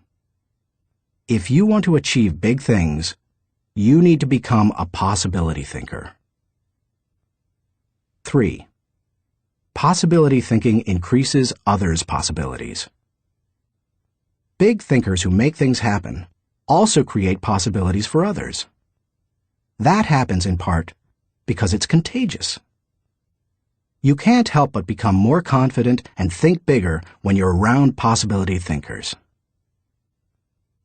4. Possibility thinking allows you to dream big dreams. No matter what your profession, possibility thinking can help you to broaden your horizons and dream bigger dreams. Professor David J. Schwartz believes, big thinkers are specialists in creating positive, forward-looking, optimistic pictures in their own minds and in the minds of others. If you embrace possibility thinking, your dreams will go from molehill to mountain size. And because you believe in possibilities, you put yourself in position to achieve them. 5. Possibility thinking makes it possible to rise above average. During the 1970s, when oil prices went through the roof, automobile makers were ordered to make their cars more fuel efficient. One manufacturer asked a group of senior engineers to drastically reduce the weight of cars they were designing. They worked on the problem and searched for solutions, but they finally concluded that making lighter cars couldn't be done, would be too expensive, and would present too many safety concerns. They couldn't get out of the rut of their average thinking. What was the automaker's solution? They gave the problem to a group of less experienced engineers. The new group found ways to reduce the weight of the company's automobiles by hundreds of pounds. Because they thought that solving the problem was possible, it was. Every time you remove the label of impossible from a task, you raise your potential from average to off the charts. 6. Possibility thinking gives you energy. A direct correlation exists between possibility thinking and the level of a person's energy. Who gets energized by the prospect of losing? If you know something can't succeed, how much time and energy are you willing to give it? Nobody goes looking for a lost cause. You invest yourself in what you believe can succeed. When you embrace possibility thinking, you believe in what you're doing, and that gives you energy. 7. Possibility thinking keeps you from giving up. Above all, possibility thinkers believe they can succeed. Dennis Waitley, author of The Psychology of Winning, says, "The winners in life think constantly in terms of I can, I will, and I am. Losers, on the other hand, concentrate their waking thoughts on what they should have done, or what they don't do. If you believe you can't do something, then it doesn't matter how hard you try, because you've already lost. If you believe you can do something, you have already won much of the battle." One of the people who showed himself to be a great possibility thinker in 2001 was New York Mayor Rudy Giuliani. In the hours following the World Trade Center tragedy, Giuliani not only led the city through the chaos of the disaster, but he instilled confidence in everyone he touched. Afterward, he gave some insight and perspective on his experience. "I was so proud of the people I saw on the street. No chaos, but they were frightened and confused. And it seemed to me that they needed to hear from my heart where I thought we were going. I was trying to think, where can I go for some comparison to this? Some lessons about how to handle it. So I started thinking about Churchill. Started thinking that we're going to have to rebuild the spirit of the city. And what better example than Churchill and the people of London during the Blitz in 1940, who had to keep up their spirit during this sustained bombing. It was a comforting thought.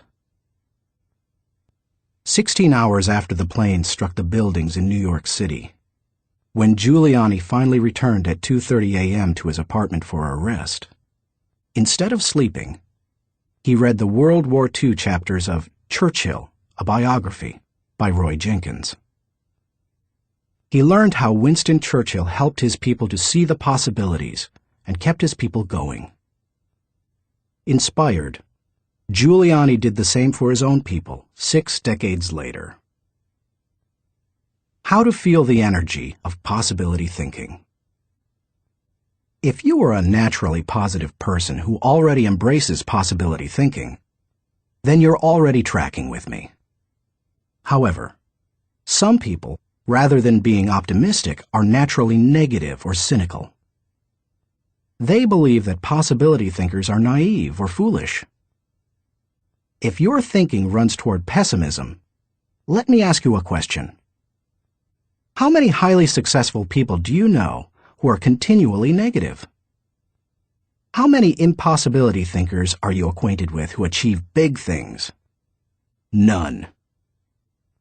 People with an "it can't be done" mindset have two choices.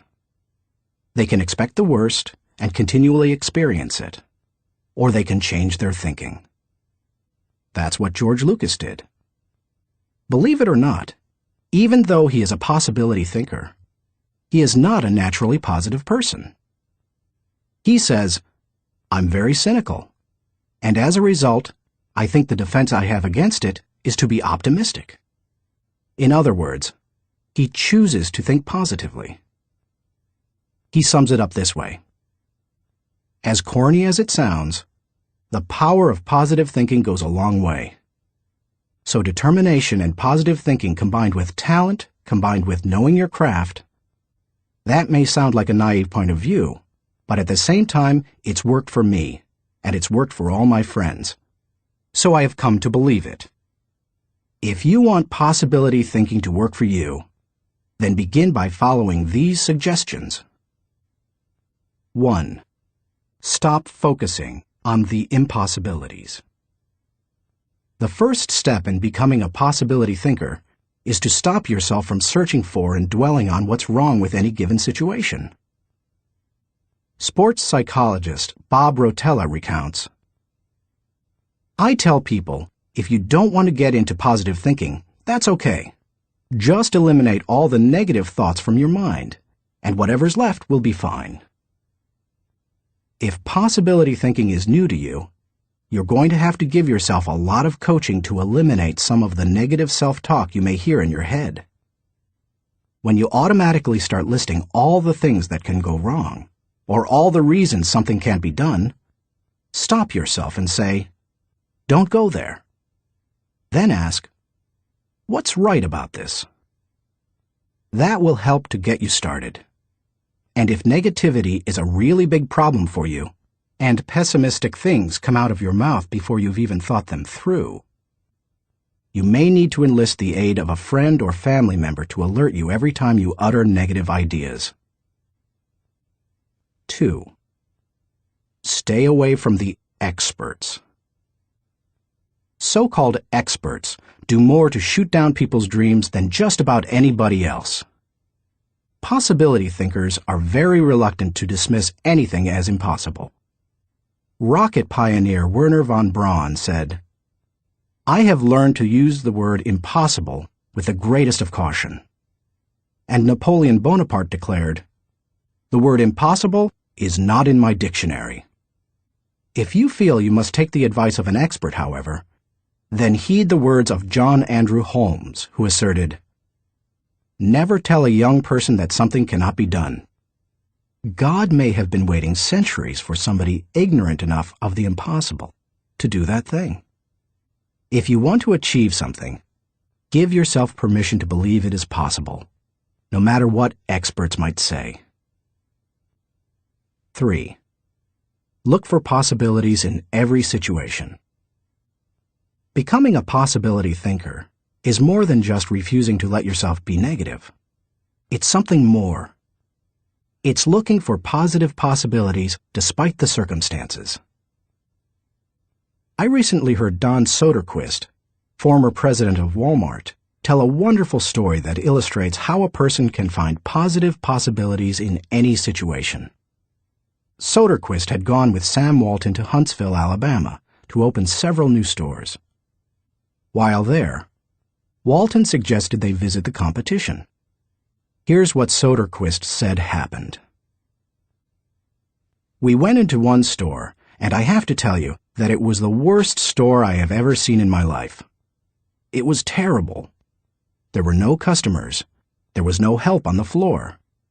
The aisles were cluttered with merchandise, empty shelves, dirty. It was absolutely terrible. He, Walton, walked one way, and I'd walked the other way, and we'd kind of meet out on the sidewalk. He said, "What'd you think, Don?" I said, "Sam, that is the absolutely worst store I've ever seen in my life.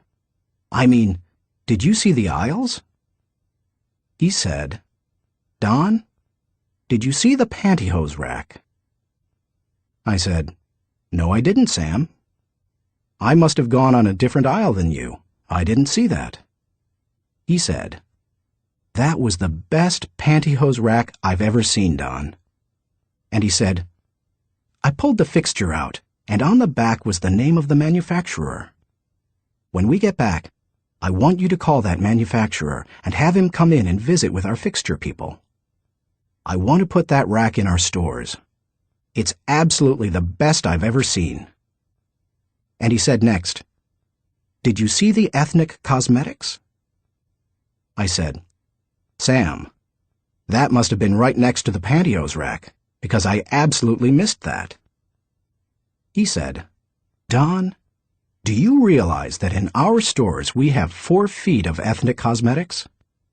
These people had 12 feet of it. We are absolutely missing the boat. I wrote down the distributor of some of those products. When we get back, I want you to get a hold of our cosmetic buyer and get these people in. We absolutely need to expand our ethnic cosmetics." Now, Sam Walton didn't hit me on the head and say, "Don, now what lesson did you learn from this?" He had already hit me on the head by looking for the good, looking how to improve, striving for excellence. It's so easy to go and look at what other people do badly. But one of the leadership characteristics of vision that he showed me, and I'll never forget it, is look for the good in what other people are doing and apply it. It doesn't take a genius IQ or 20 years of experience to find the possibility in every situation. All it takes is the right attitude, and anybody can cultivate that. 4. Dream one size bigger. One of the best ways to cultivate a possibility mindset is to prompt yourself to dream one size bigger than you normally do. Let's face it, most people dream too small. They don't think big enough. Henry Curtis advises, "Make your plans as fantastic as you like, because 25 years from now, they will seem mediocre. Make your plans 10 times as great as you first planned, and 25 years from now, you will wonder why you did not make them 50 times as great." If you push yourself to dream more expansively, to imagine your organization one size bigger, to make your goals at least a step beyond what makes you comfortable, you will be forced to grow. And it will set you up to believe in greater possibilities. 5. Question the status quo. Most people want their lives to keep improving, yet they value peace and stability at the same time.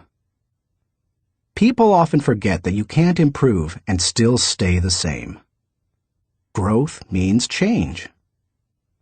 Change requires challenging the status quo.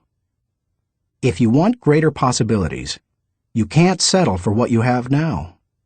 When you become a possibility thinker, you will face many people who will want you to give up your dreams and embrace the status quo. Achievers refuse to accept the status quo.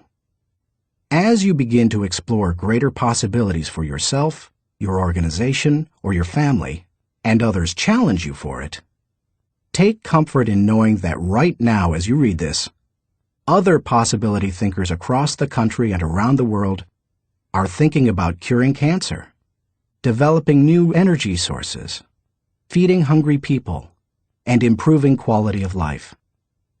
They are challenging the status quo against the odds, and you should too. 6.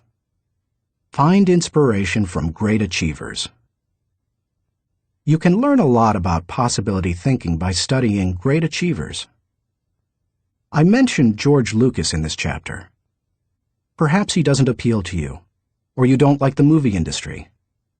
Personally, I'm not a big science fiction fan, but I admire Lucas as a thinker, creative visionary, and business person. Find some achievers you admire and study them. Look for people with the attitude of Robert F. Kennedy, who popularized George Bernard Shaw's stirring statement. Some men see things as they are and say, "Why?" I dream of things that never were and say, "Why not?" I know possibility thinking isn't in style with many people. So call it what you like.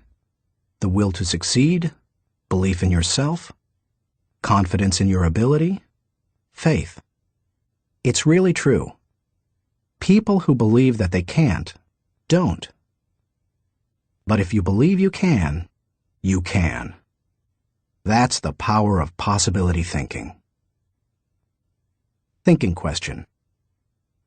Am I unleashing the enthusiasm of possibility thinking to find solutions for even seemingly impossible situations? Chapter 7. Learn from reflective thinking. To doubt everything, or to believe everything, are two equally convenient solutions. Both dispense with the necessity of reflection. Jules-Henri Poincaré. The pace of our society does not encourage reflective thinking. Most people would rather act than think. Now, don't get me wrong. I'm a person of action. I have very high energy, and I like to see things accomplished. But I'm also a reflective thinker. Reflective thinking is like the crock pot of the mind. It encourages your thoughts to simmer until they're done. As I go through this process, my goal is to reflect so that I might learn from my successes and mistakes, discover what I should try to repeat, and determine what I should change. It is always a valuable exercise. By mentally visiting past situations, you can think with greater understanding. 1. Reflective thinking gives you true perspective. When our children were young and still lived at home, we used to take them on wonderful vacations every year. When we got home, they always knew that I was going to ask them two questions. What did you like best, and what did you learn? It didn't matter whether we went to Walt Disney World or Washington, D.C. I always asked those questions. Why? Because I wanted them to reflect on their experiences. Children don't naturally grasp the value or cost of an experience unless prompted. They take things for granted. I wanted my children to appreciate our trips and to learn from them. When you reflect, you are able to put an experience into perspective. You are able to evaluate its timing, and you are able to gain a new appreciation for things that before went unnoticed. Most people are able to recognize the sacrifices of their parents or other people only when they become parents themselves. That's the kind of perspective that comes with reflection. 2. Reflective thinking gives emotional integrity to your thought life. Few people have good perspective in the heat of an emotional moment. Most individuals who enjoy the thrill of an experience try to go back and recapture it without first trying to evaluate it. It's one of the reasons our culture produces so many thrill seekers. Likewise, those who survive a traumatic experience usually avoid similar situations at all costs, which sometimes ties them into emotional knots. Reflective thinking enables you to distance yourself from the intense emotions of particularly good or bad experiences and see them with fresh eyes. You can see the thrills of the past in the light of emotional maturity and examine tragedies in the light of truth and logic. That process can help a person to stop carrying around a bunch of negative emotional baggage. President George Washington observed, "We ought not to look back unless it is to derive useful lessons from past errors, and for the purpose of profiting by dearly bought experience. Any feeling that can stand up to the light of truth and can be sustained over time has emotional integrity and is therefore worthy of your mind and heart." 3. Reflective thinking increases your confidence in decision-making. Have you ever made a snap judgment and later wondered if you did the right thing? Everybody has. Reflective thinking can help to diffuse that doubt. It also gives you confidence for the next decision. Once you've reflected on an issue, you don't have to repeat every step of the thinking process when you're faced with it again. You've got mental road markers from having been there before. That compresses and speeds up thinking time, and it gives you confidence. And over time, it can also strengthen your intuition. 4. Reflective thinking clarifies the big picture.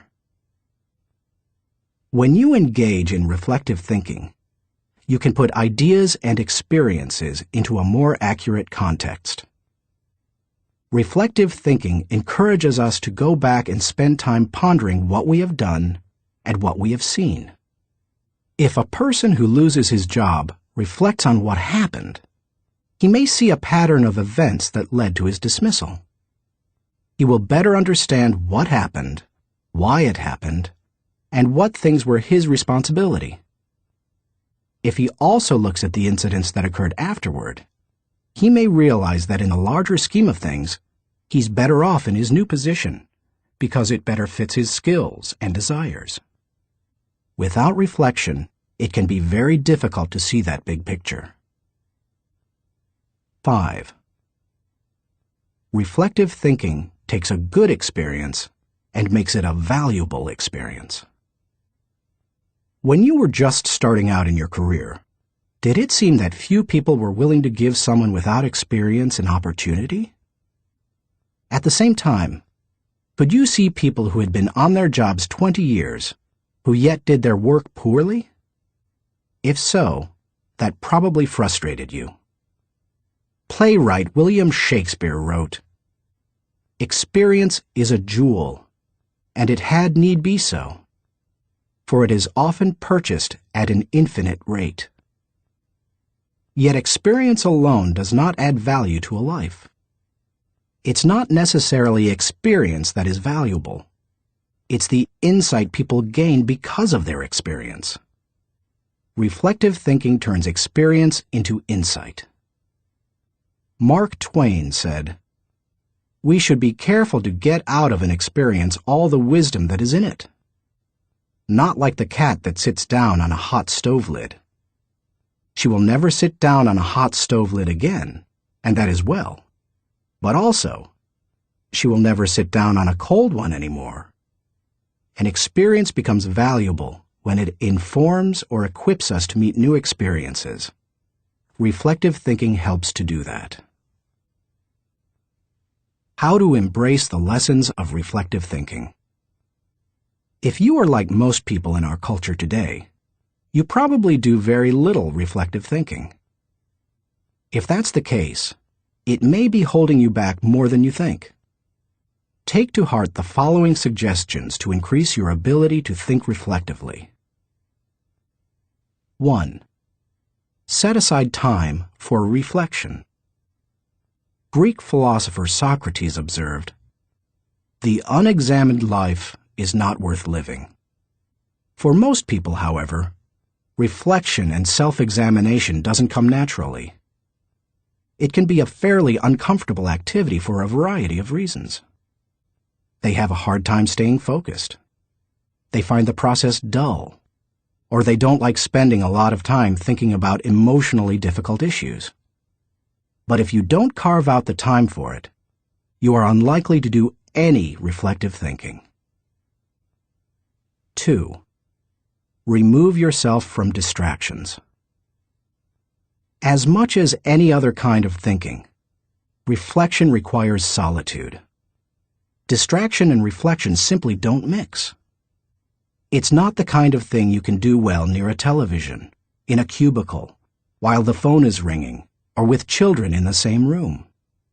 One of the reasons I've been able to accomplish much and keep growing personally is that I've not only set aside time to reflect, but I've separated myself from distractions for short blocks of time. 30 minutes in the spa, an hour outside on a rock in my backyard, or a few hours in a comfortable chair in my office. The place doesn't matter, as long as you remove yourself from distractions and interruptions. 3. Regularly review your calendar or journal. Most people use their calendar as a planning tool, which it is. But few people use it as a reflective thinking tool. What could be better, however, for helping you to review where you have been and what you have done, except maybe a journal? I'm not a journaler in the regular sense. I don't use writing to figure out what I'm thinking and feeling. Instead, I figure out what I'm thinking and feeling, and then I write down significant thoughts and action points. I file the thoughts so that I can quickly put my hands on them again. I immediately execute the action points or delegate them to someone else. Calendars and journals remind you of how you've spent your time, show you whether your activities match your priorities, and help you see whether you are making progress. They also offer you an opportunity to recall activities that you might not have had the time to reflect on previously. Some of the most valuable thoughts you've ever had may have been lost because you didn't give yourself the reflection time you needed. 4. Ask the right questions. The value you receive from reflecting will depend on the kinds of questions you ask yourself. The better the questions, the more gold you will mine from your thinking. When I reflect, I think in terms of my values, relationships, and experiences. Here are some sample questions. Personal growth. What have I learned today that will help me grow? How can I apply it to my life? When should I apply it? Adding value. To whom did I add value today? How do I know I added value to that person? Can I follow up and compound the positive benefit he or she received? Leadership. Did I lead by example today? Did I lift my people and organization to a higher level? What did I do, and how did I do it? Personal faith. Did I represent God well today? Did I practice the golden rule? Have I walked the second mile with someone? Marriage and family. Did I communicate love to my family today? How did I show that love? Did they feel it? Did they return it? Inner circle. Have I spent enough time with my key players? What can I do to help them be more successful? In what areas can I mentor them? Discoveries. What did I encounter today to which I need to give more thinking time? Are there lessons to be learned? Are there things to be done? How you organize your reflection time is up to you. You may want to adapt my pattern to your own values. Or you can try a system that my friend Dick Biggs uses. He creates 3 columns on a sheet of paper. Year, turning point, impact. This system is good for reflecting on the bigger picture. Dick used it to see patterns in his life, such as when he moved to Atlanta and was encouraged by a new teacher to write. You could just as easily write event, significance, and action point on a page to help you benefit from reflective thinking. The main thing is to create questions that work for you and write down any significant thoughts that come to you during the reflection time. 5. Cement your learning through action. Writing down the good thoughts that come out of your reflective thinking has value. But nothing helps you to grow like putting your thoughts into action. To do that, you must be intentional. When you read a good book, for example, there are always good thoughts, quotes, or lessons that you can take away from it and use yourself. I always mark the takeaways in a book and then reread them when I'm done with the book. When I listen to a message, I record the takeaways so that I can file them for future use. When I go to a seminar, I take good notes, and I use a system of symbols to cue me to do certain things. An arrow pointing to the right means to look at this material again. An asterisk next to the marked section means to file it according to the subject noted. An open bracket means that I want to use what's marked in a lecture or book. An arrow pointing up means this idea will take off if I work at it. When most people go to a conference or seminar, they enjoy the experience, listen to the speakers, and sometimes even take notes. But nothing happens after they go home. They like many of the concepts they hear, but when they close their notebooks, they don't think about them again. When that happens, they receive little more than a temporary surge of motivation. When you go to a conference, revisit what you heard, reflect on it, and then put it into action, it can change your life. Ultimately, reflective thinking has three main values.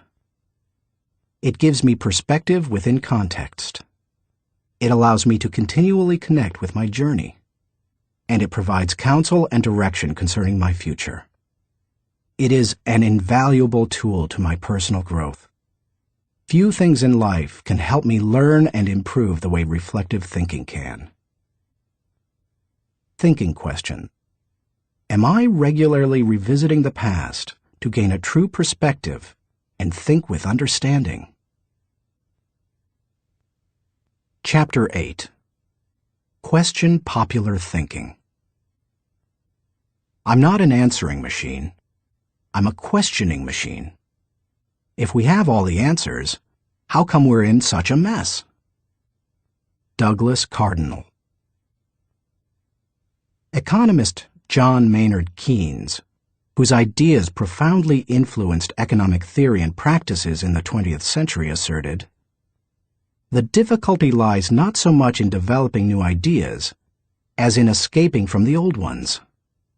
Going against popular thinking can be difficult, whether you're a business person bucking company tradition, a pastor introducing new types of music to his church, a new mother rejecting old wives' tales handed down from her parents, or a teenager ignoring currently popular styles.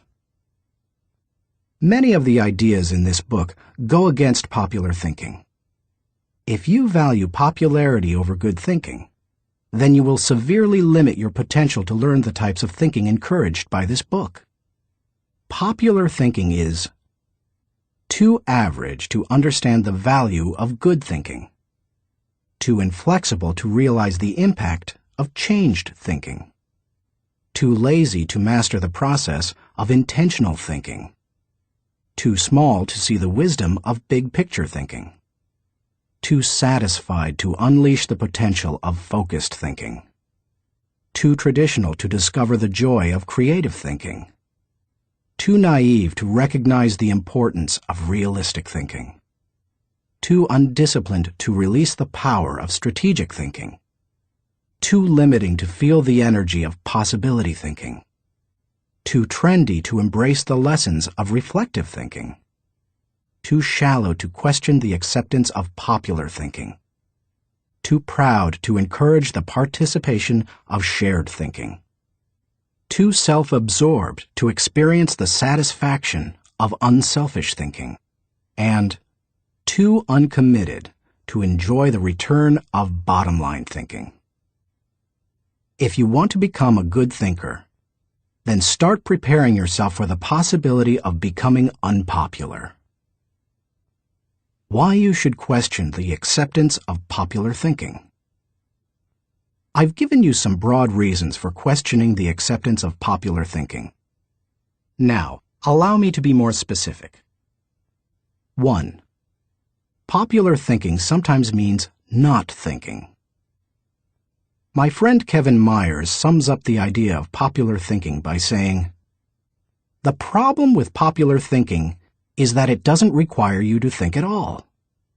Good thinking is hard work. If it were easy, everybody would be a good thinker. Unfortunately, many people try to live life the easy way. They don't want to do the hard work of thinking or pay the price of success. It's easier to do what other people do and hope that they thought it out." Look at the stock market recommendations of some experts. By the time they publish their picks, most are following a trend, not creating one or even riding its crest. The people who are going to make money on the stocks they recommend have already done so by the time the general public hears about it. When people blindly follow a trend, they're not doing their own thinking. 2. Popular thinking offers false hope. Benno Muller-Hill, a professor in the University of Cologne Genetics Department, tells how one morning in high school he stood last in a line of 40 students in the schoolyard. His physics teacher had set up a telescope so that his students could view a planet and its moons. The first student stepped up to the telescope.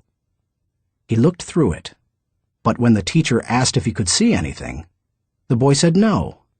His nearsightedness hampered his view. The teacher showed him how to adjust the focus, and the boy finally said he could see the planet and moons. One by one, the students stepped up to the telescope and saw what they were supposed to see. Finally, the second-to-last student looked into the telescope and announced that he could not see anything.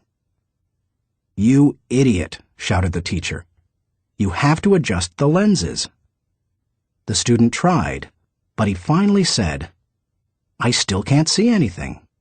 It is all black." The teacher, disgusted, looked through the telescope himself, and then looked up with a strange expression.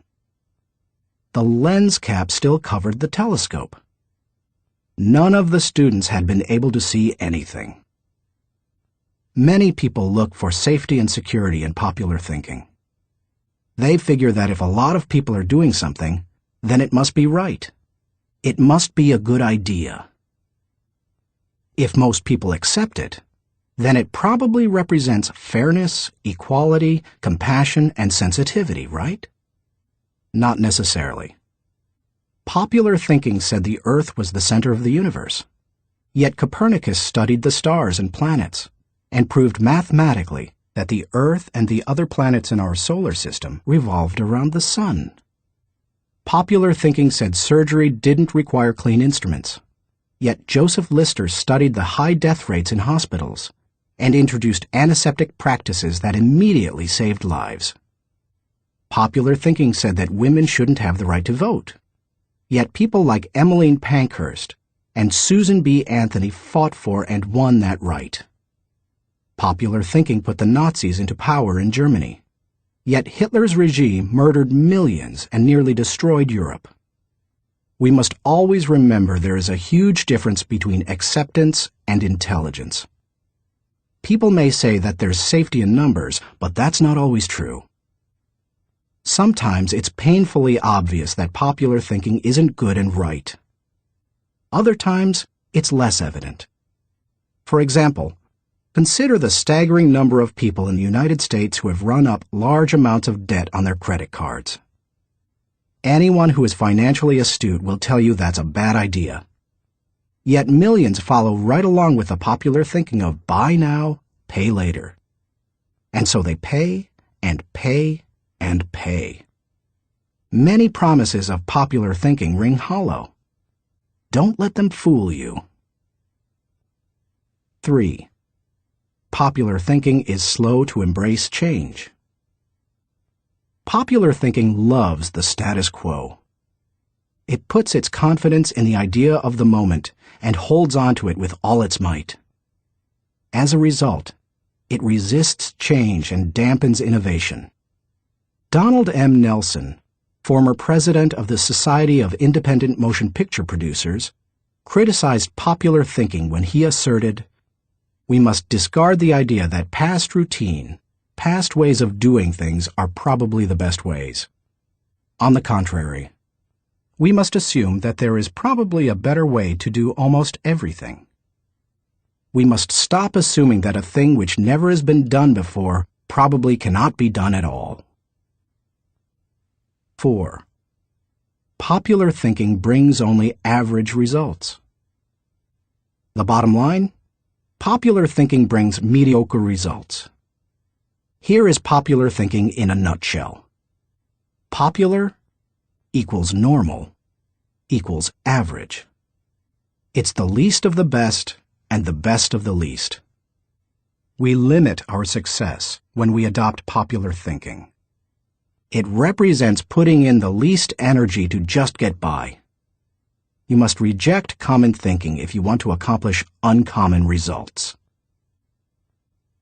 How to question the acceptance of popular thinking. Popular thinking has often proved to be wrong and limiting.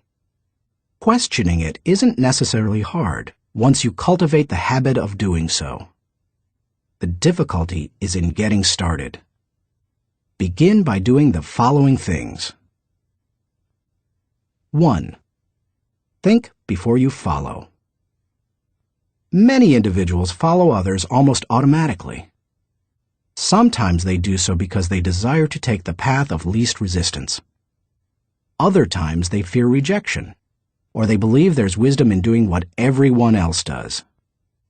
But if you want to succeed, you need to think about what's best, not what's popular. Challenging popular thinking requires a willingness to be unpopular and go outside of the norm. Following the tragedy of September 11, 2001, for example, few people willingly chose to travel by plane. But that was the best time to travel. Crowds were down, security was up, and airlines were cutting prices. About a month after the tragedy, my wife Margaret and I heard that Broadway shows had lots of seats and many New York hotel rooms remained empty. Popular thinking said, "Stay away from New York." We used that as an opportunity. We got cheap plane tickets to the city, booked a room in a great hotel for about half price, and got tickets to the most sought-after show, The Producers. As we took our seats in the theater, we sat next to a woman beside herself with excitement. "I can't believe I'm finally here," she said to us. "I've waited so long. This is the best show on Broadway, and the hardest to get tickets to." Then she turned to look me in the eye and said, "I've had my tickets for a year and a half waiting to see this show. How long ago did you get yours?" "You won't like my answer," I replied. "Oh, come on," she said. "How long?" "I got mine 5 days ago," I answered. She looked at us in horror. By the way, she was right. It's one of the best shows we've seen in a while. And we got to see it only because we were willing to go against popular thinking when everyone else was staying at home. As you begin to think against the grain of popular thinking, remind yourself that unpopular thinking, even when resulting in success, is largely underrated, unrecognized, and misunderstood. Unpopular thinking contains the seeds of vision and opportunity. Unpopular thinking is required for all progress. The next time you feel ready to conform to popular thinking on an issue, stop and think. You may not want to create change for its own sake, but you certainly don't want to blindly follow just because you haven't thought about what's best. 2. Appreciate thinking different from your own. One of the ways to embrace innovation and change is to learn to appreciate how others think. To do that, you must continually expose yourself to people different from yourself. My brother, Larry Maxwell, a good businessman and an innovative thinker, continually challenges popular thinking by thinking differently. He says, most of our people in sales and middle management come from businesses with products and services different from ours. That constantly exposes us to new ways of thinking. We also discourage our people from active participation in formal business and trade associations and fraternities because their thinking is quite common. They don't need to spend a lot of time thinking the way everyone else in the industry does. As you strive to challenge popular thinking, spend time with people with different backgrounds, education levels, professional experiences, personal interests, etc. You will think like the people with whom you spend the most time. If you spend time with people who think out of the box, you're more likely to challenge popular thinking and break new ground. 3. Continually question your own thinking. Let's face it, any time we find a way of thinking that works, one of our greatest temptations is to go back to it repeatedly, even if it no longer works well. The greatest enemy to tomorrow's success is sometimes today's success. My friend Andy Stanley recently taught a leadership lesson at Enjoy's Catalyst Conference called Challenging the Process. He described how progress must be preceded by change, and he pointed out many of the dynamics involved in questioning popular thinking. In an organization, he said, we should remember that every tradition was originally a good idea, and perhaps even revolutionary. But every tradition may not be a good idea for the future. In your organization, if you were involved in putting into place what currently exists, then it's likely that you will resist change, even change for the better. That's why it's important to challenge your own thinking. If you're too attached to your own thinking, and how everything is done now, then nothing will change for the better. 4. Try new things in new ways. When was the last time you did something for the first time? Do you avoid taking risks or trying new things? One of the best ways to get out of the rut of your own thinking is to innovate. You can do that in little everyday ways. Drive to work a different way from normal. Order an unfamiliar dish at your favorite restaurant. Ask a different colleague to help you with a familiar project. Take yourself off of autopilot. Unpopular thinking asks questions and seeks options. In 1997, my 3 companies moved to Atlanta, Georgia. It's a great city, but traffic at peak times can get crazy. Immediately after moving here, I began looking for and testing alternative routes to desired destinations so that I would not be caught in traffic. From my house to the airport, for example, I have discovered and used 9 routes within 8 miles and 12 minutes from one another. Often, I am amazed to see people sitting on the freeway when they could be moving forward on an alternative route. What is the problem? Too many people have not tried new things in new ways. It is true. Most people are more satisfied with old problems than committed to finding new solutions. How you go about doing new things in new ways is not as important as making sure you do it. Besides, if you try to do new things in the same way that everyone else does, are you really going against popular thinking? Get out there and do something different today. 5. Get used to being uncomfortable. When it comes right down to it, popular thinking is comfortable. It's like an old recliner adjusted to all the owner's idiosyncrasies. The problem with most old recliners is that no one has looked at them lately. If so, they'd agree that it's time to get a new one. If you want to reject popular thinking in order to embrace achievement, you'll have to get used to being uncomfortable. If you embrace unpopular thinking, and make decisions based on what works best and what is right, rather than what is commonly accepted, know this: in your early years, you won't be as wrong as people think you are. In your later years, you won't be as right as people think you are. And all through the years, you will be better than you thought you could be. Thinking question. Am I consciously rejecting the limitations of common thinking in order to accomplish uncommon results? Chapter 9. Benefit from shared thinking. None of us is as smart as all of us. Ken Blanchard. Good thinkers, especially those who are also good leaders, understand the power of shared thinking. They know that when they value the thoughts and ideas of others, they receive the compounding results of shared thinking and accomplish more than they ever could on their own.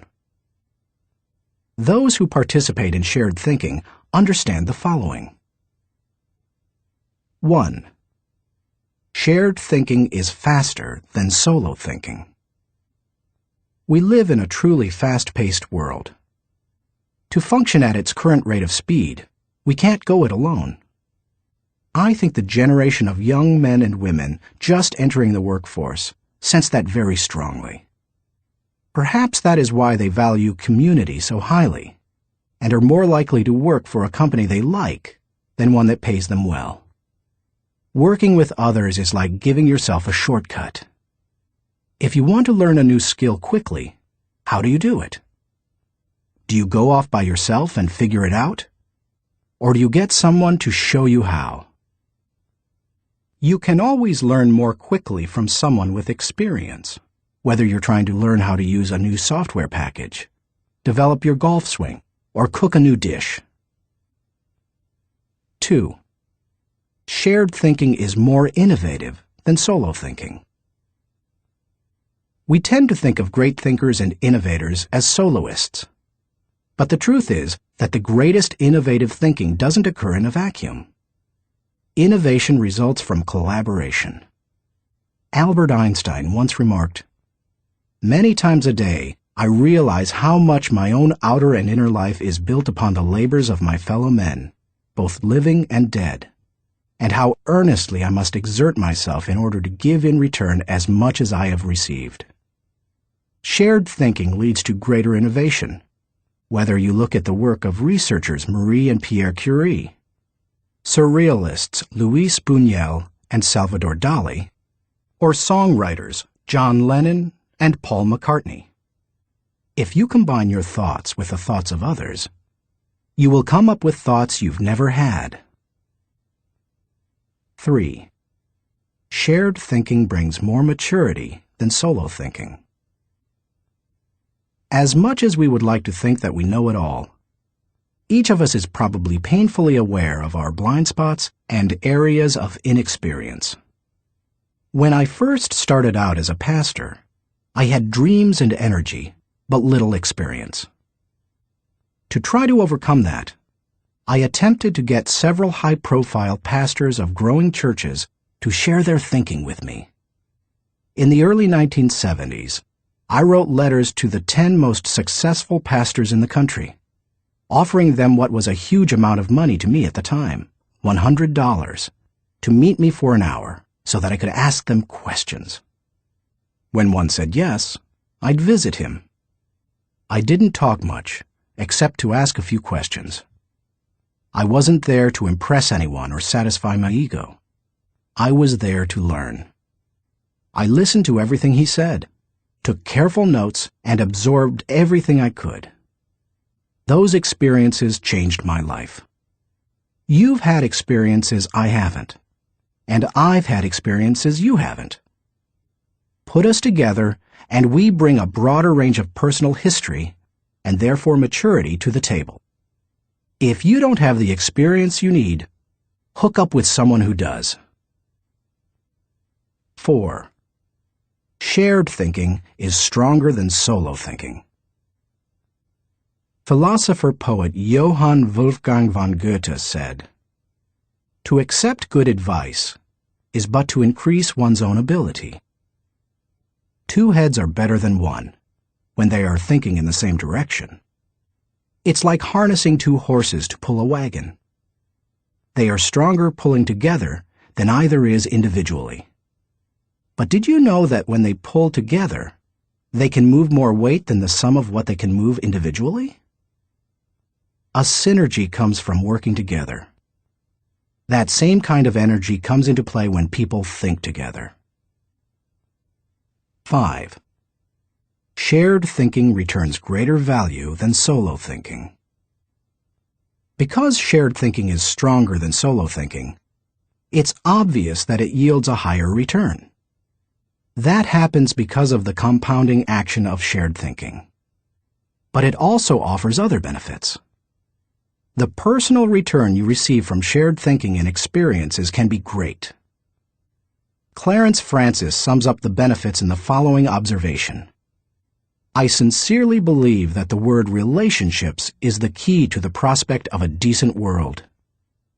It seems abundantly clear that every problem you will have, in your family, in your work, in our nation, or in this world, is essentially a matter of relationships, of interdependence. 6. Shared thinking is the only way to have great thinking.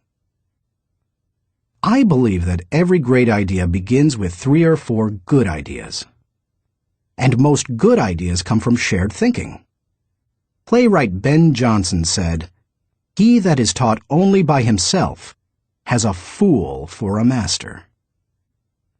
When I was in school, teachers put the emphasis on being right and on doing better than the other students, rarely on working together to come up with good answers. Yet all the answers improve when they make the best use of everyone's thinking. If we each have one thought, and together we have 2 thoughts, then we always have the potential for a great thought. How to encourage the participation of shared thinking. Some people naturally participate in shared thinking. Anytime they see a problem, they think, "Who do I know who can help with this?" Leaders tend to be that way. So do extroverts. However, you don't have to be either of those to benefit from shared thinking.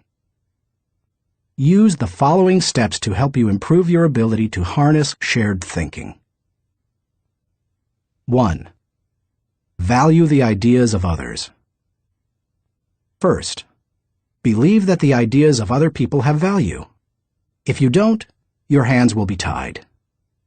How do you know if you truly want input from others? Ask yourself these questions. Am I emotionally secure? People who lack confidence and worry about their status, position, or power tend to reject the ideas of others, protect their turf, and keep people at bay. It takes a secure person to consider others' ideas. Years ago, an emotionally insecure person took a key position on my board of directors. After a couple of meetings, it became obvious to the other board members that this individual would not positively contribute to the organization. I asked a seasoned leader on the board, "Why does this person always do and say things that hinder our progress?" I'll never forget his reply. Hurting people hurt people. Do I place value on people? You won't value the ideas of a person if you don't value and respect the person himself or herself. Have you ever considered your conduct around people you value versus those you don't? Look at the differences. If I value people, I want to spend time with them. If I don't value people, I don't want to be around them. If I value people, I listen to them. If I don't value people, I neglect to listen. If I value people, I want to help them. If I don't value people, I don't offer them help. If I value people, I am influenced by them. If I don't value people, I ignore them. If I value people, I respect them. If I don't value people, I am indifferent. Do I value the interactive process? A wonderful synergy often occurs as the result of shared thinking. It can take you places you've never been. Publisher Malcolm Forbes asserted, "Listening to advice often accomplishes far more than heeding it." I must say, I didn't always value shared thinking. For many years, I tended to withdraw when I wanted to develop ideas. Only reluctantly did I work on ideas with others. When a colleague challenged me on this, I started to analyze my hesitancy. I realized that it went back to my college experience. Some days in the classroom, I could tell that a teacher was unprepared to lecture, and instead spent the class time asking us to give our uninformed opinions on a subject. Most of the time, the opinions seemed no better than mine. I had come to class so that the professor could teach me.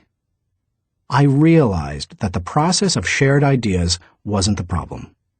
It was who was doing the talking. Shared thinking is only as good as the people doing the sharing. Since learning that lesson, I have embraced the interactive process, and now I believe it is one of my strengths. Still, I always think about whom I bring around the table for a shared thinking session. I'll tell you my guidelines for whom I invite later in this chapter. You must open yourself up to the idea of sharing ideas before you will engage in the process of shared thinking. 2.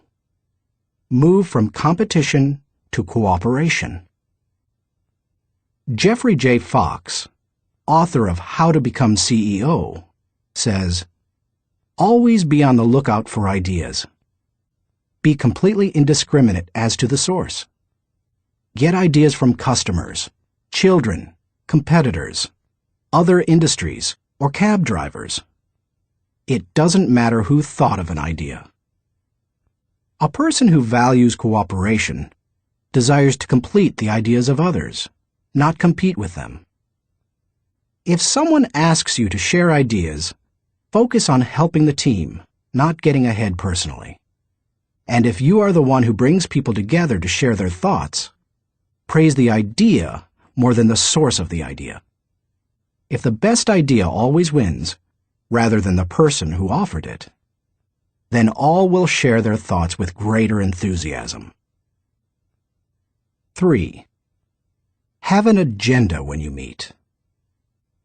I enjoy spending time with certain people, whether we discuss ideas or not. My wife Margaret, my children, my grandchildren, my parents. Though we often do discuss ideas, it doesn't bother me if we don't. We are family. When I spend time with nearly anyone else in my life, however, I have an agenda. I know what I want to accomplish. The more I respect the wisdom of the person, the more I listen. For example, when I meet with someone I'm mentoring, I let the person ask the questions, but I expect to do most of the talking. When I meet with someone who mentors me, like Bill Bright, I mostly keep my mouth shut. In other relationships, the give and take is more even. But no matter with whom I meet, I have a reason for getting together, and I have an expectation for what I'll give to it and get from it. That's true whether it's for business or pleasure. 4. Get the right people around the table. To get anything of value out of shared thinking, you need to have people around the table who bring something to the table. As you prepare to ask people to participate in shared thinking, use the following criteria for the selection process. Choose people whose greatest desire is the success of the ideas. People who can add value to another's thoughts. People who can emotionally handle quick changes in the conversation. People who appreciate the strengths of others in areas where they are weak. People who understand their place of value at the table. People who place what is best for the team before themselves. People who can bring out the best thinking in the people around them. People who possess maturity, experience, and success in the issue under discussion. People who will take ownership and responsibility for decisions. People who will leave the table with a we attitude, not a me attitude. Too often we choose our brainstorming partners based on feelings of friendship or circumstances or convenience. But that doesn't help us to discover and create the ideas of the highest order. Who we invite to the table makes all the difference. 5. Compensate good thinkers and collaborators well. Successful organizations practice shared thinking. If you lead an organization, department, or team, then you can't afford to be without people who are good at shared thinking. As you recruit and hire, look for good thinkers who value others, have experience with the collaborative process, and are emotionally secure. Then, pay them well, and challenge them to use their thinking skills and share their ideas often. Nothing adds value like a lot of good thinkers putting their minds together. No matter what you're trying to accomplish, you can do it better with shared thinking. That is why I spend much of my life teaching leadership. Good leadership helps to put together the right people at the right time for the right purpose so that everybody wins. All it takes is the right people and a willingness to participate in shared thinking. Thinking question. Am I consistently including the heads of others to think over my head and achieve compounding results? Chapter 10. Practice unselfish thinking. We cannot hold a torch to light another's path without brightening our own. Ben Sweetland. So far in this book, we've discussed many kinds of thinking that can help you to achieve more. Each of them has the potential to make you more successful. Now I want to acquaint you with a kind of thinking with the potential to change your life in another way. It might even redefine how you view success. Unselfish thinking can often deliver a return greater than any other kind of thinking. Take a look at some of its benefits. 1. Unselfish thinking brings personal fulfillment. Few things in life bring greater personal rewards than helping others. Charles H. Burr believed, "Getters generally don't get happiness. Givers get it." Helping people brings great satisfaction. When you spend your day unselfishly serving others, at night you can lay down your head with no regrets and sleep soundly. In Bringing Out the Best in People, Alan Loy McGuinness remarked, "There is no more noble occupation in the world than to assist another human being, to help someone succeed." Even if you have spent much of your life pursuing selfish gain, it's never too late to have a change of heart. Even the most miserable person, like Charles Dickens' Scrooge, can turn his life around and make a difference for others. That's what Alfred Nobel did. When he saw his own obituary in the newspaper, his brother had died, and the editor had written about the wrong Nobel, saying that the explosives his company produced had killed many people. Nobel vowed to promote peace and acknowledge contributions to humanity.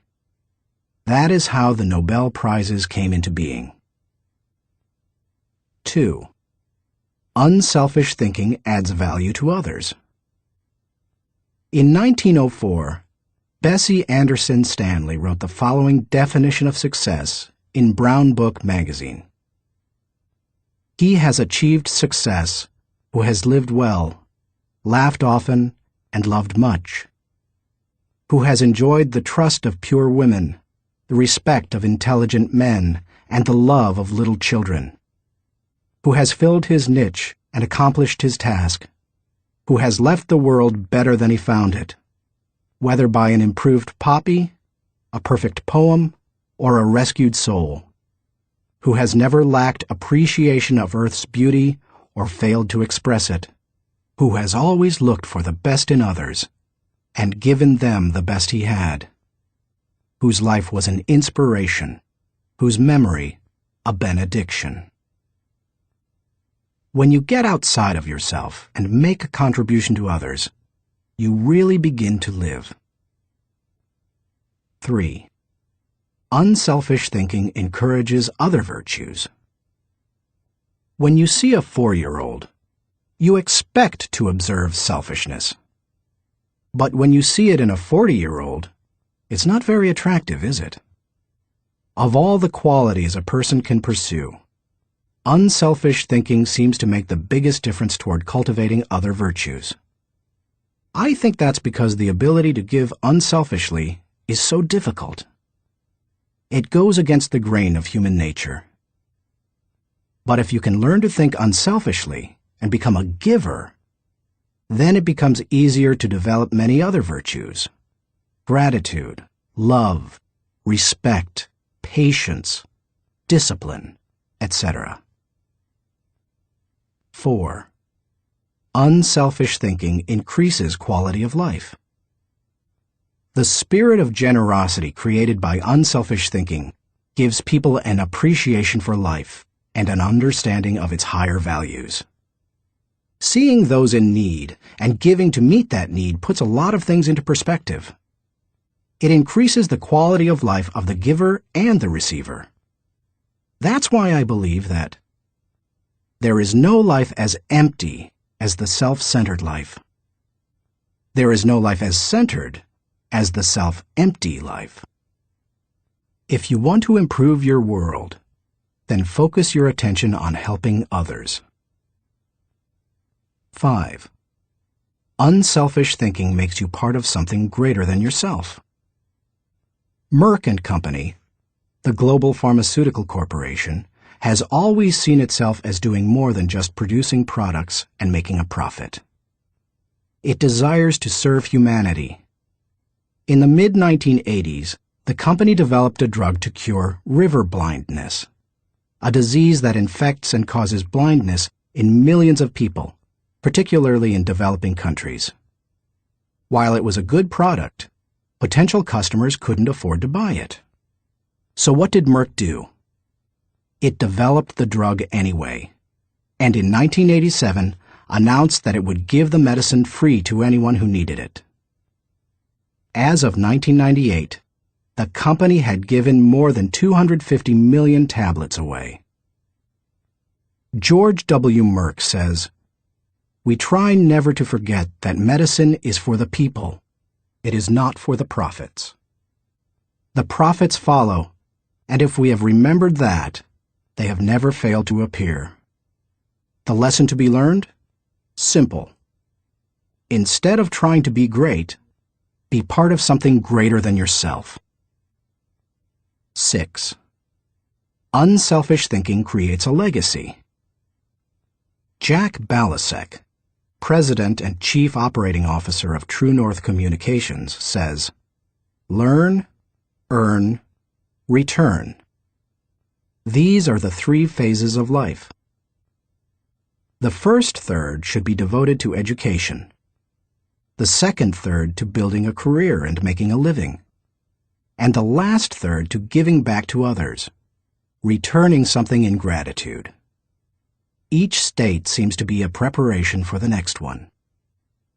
If you are successful, it becomes possible for you to leave an inheritance for others. But if you desire to do more, to create a legacy, then you need to leave that in others. When you think unselfishly and invest in others, you gain the opportunity to create a legacy that will outlive you. How to experience the satisfaction of unselfish thinking. I think most people recognize the value of unselfish thinking, and most would even agree that it's an ability they would like to develop. Many people, however, are at a loss concerning how to change their thinking. To begin cultivating the ability to think unselfishly, I recommend that you do the following. 1. Put others first.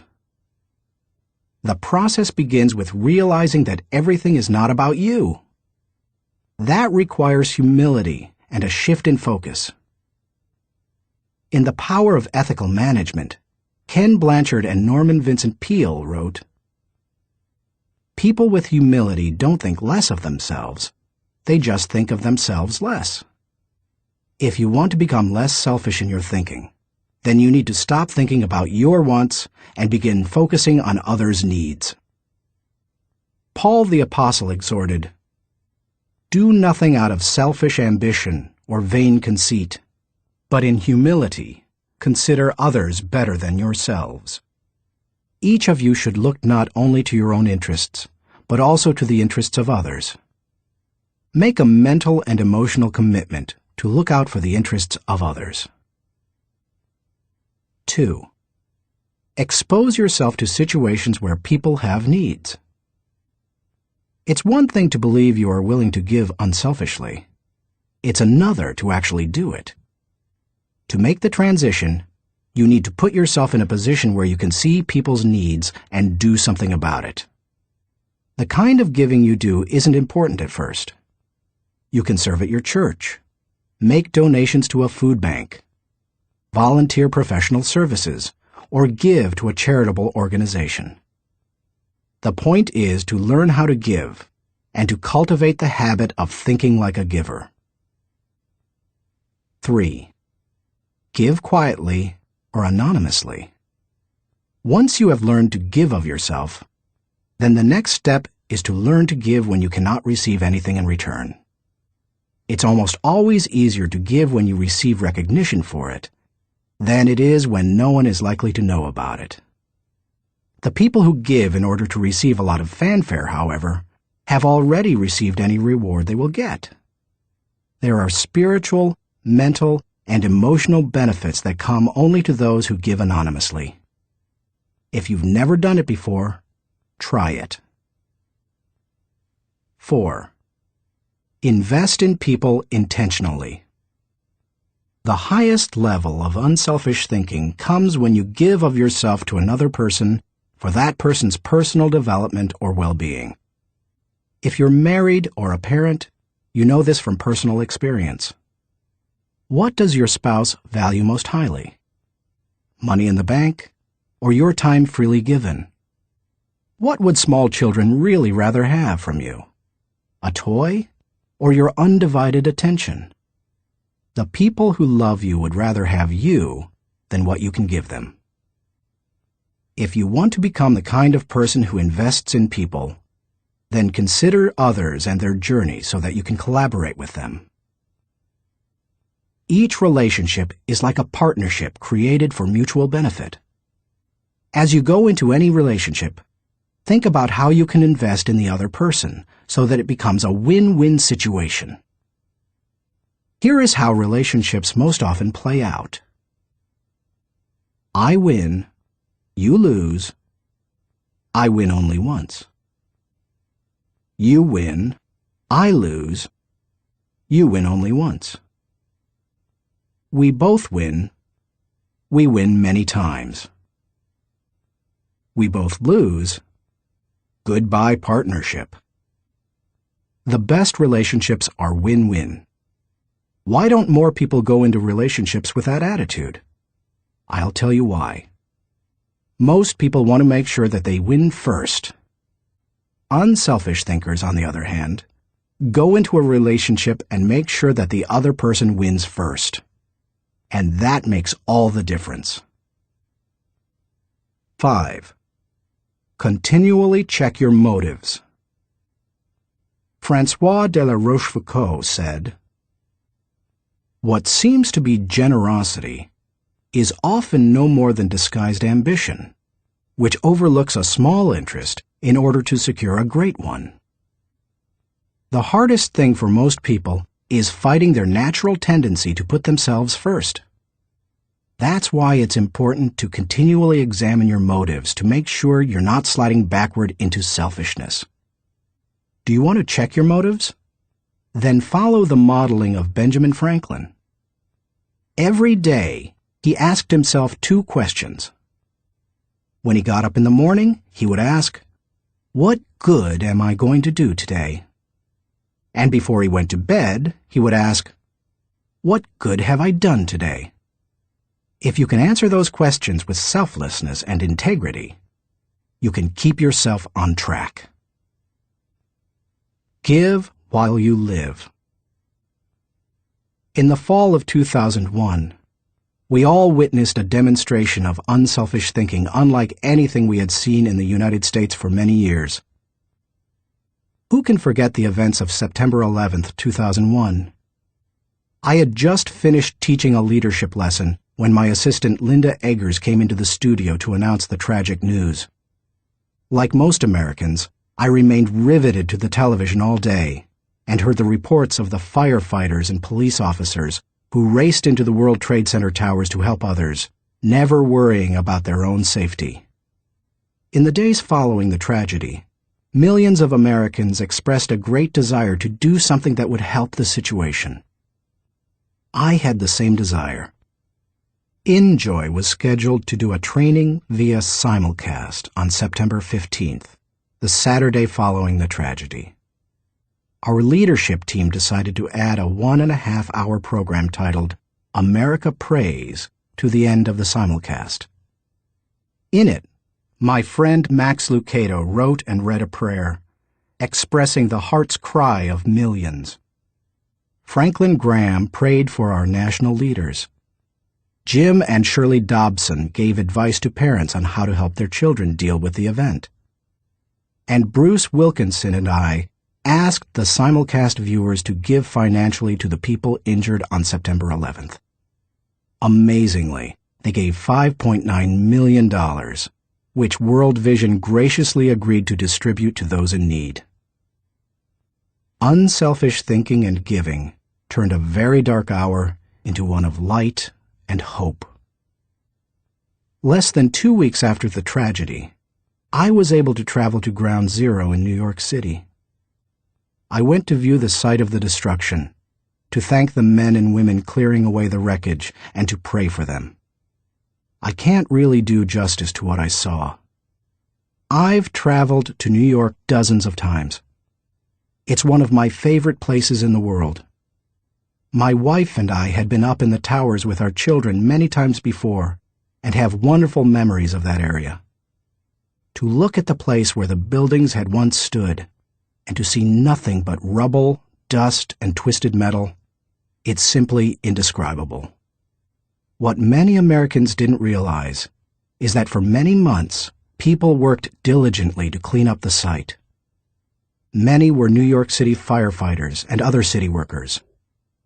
Others were volunteers. They worked around the clock, 7 days a week. And when they came across the remains of someone in the rubble, they called for silence and reverently carried them out. Since I am a clergyman, I was asked to wear a clerical collar upon entering the area. As I walked around, many workers saw the collar and asked me to pray for them. It was a humbling privilege. American educator Horace Mann said, "Be ashamed to die until you have won some victory for humanity." According to this standard, New York City's firefighters are certainly prepared for death. The service they perform is often truly heroic. You and I may never be required to lay down our lives for others as they did. But we can give to others in different ways. We can be unselfish thinkers who put others first and add value to their lives. We can work with them so that they go farther than they thought possible. Thinking question.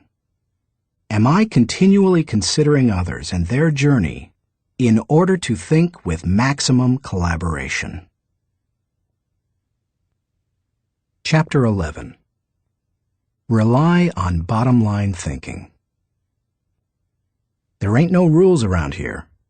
We're trying to accomplish something. Thomas Edison, inventor.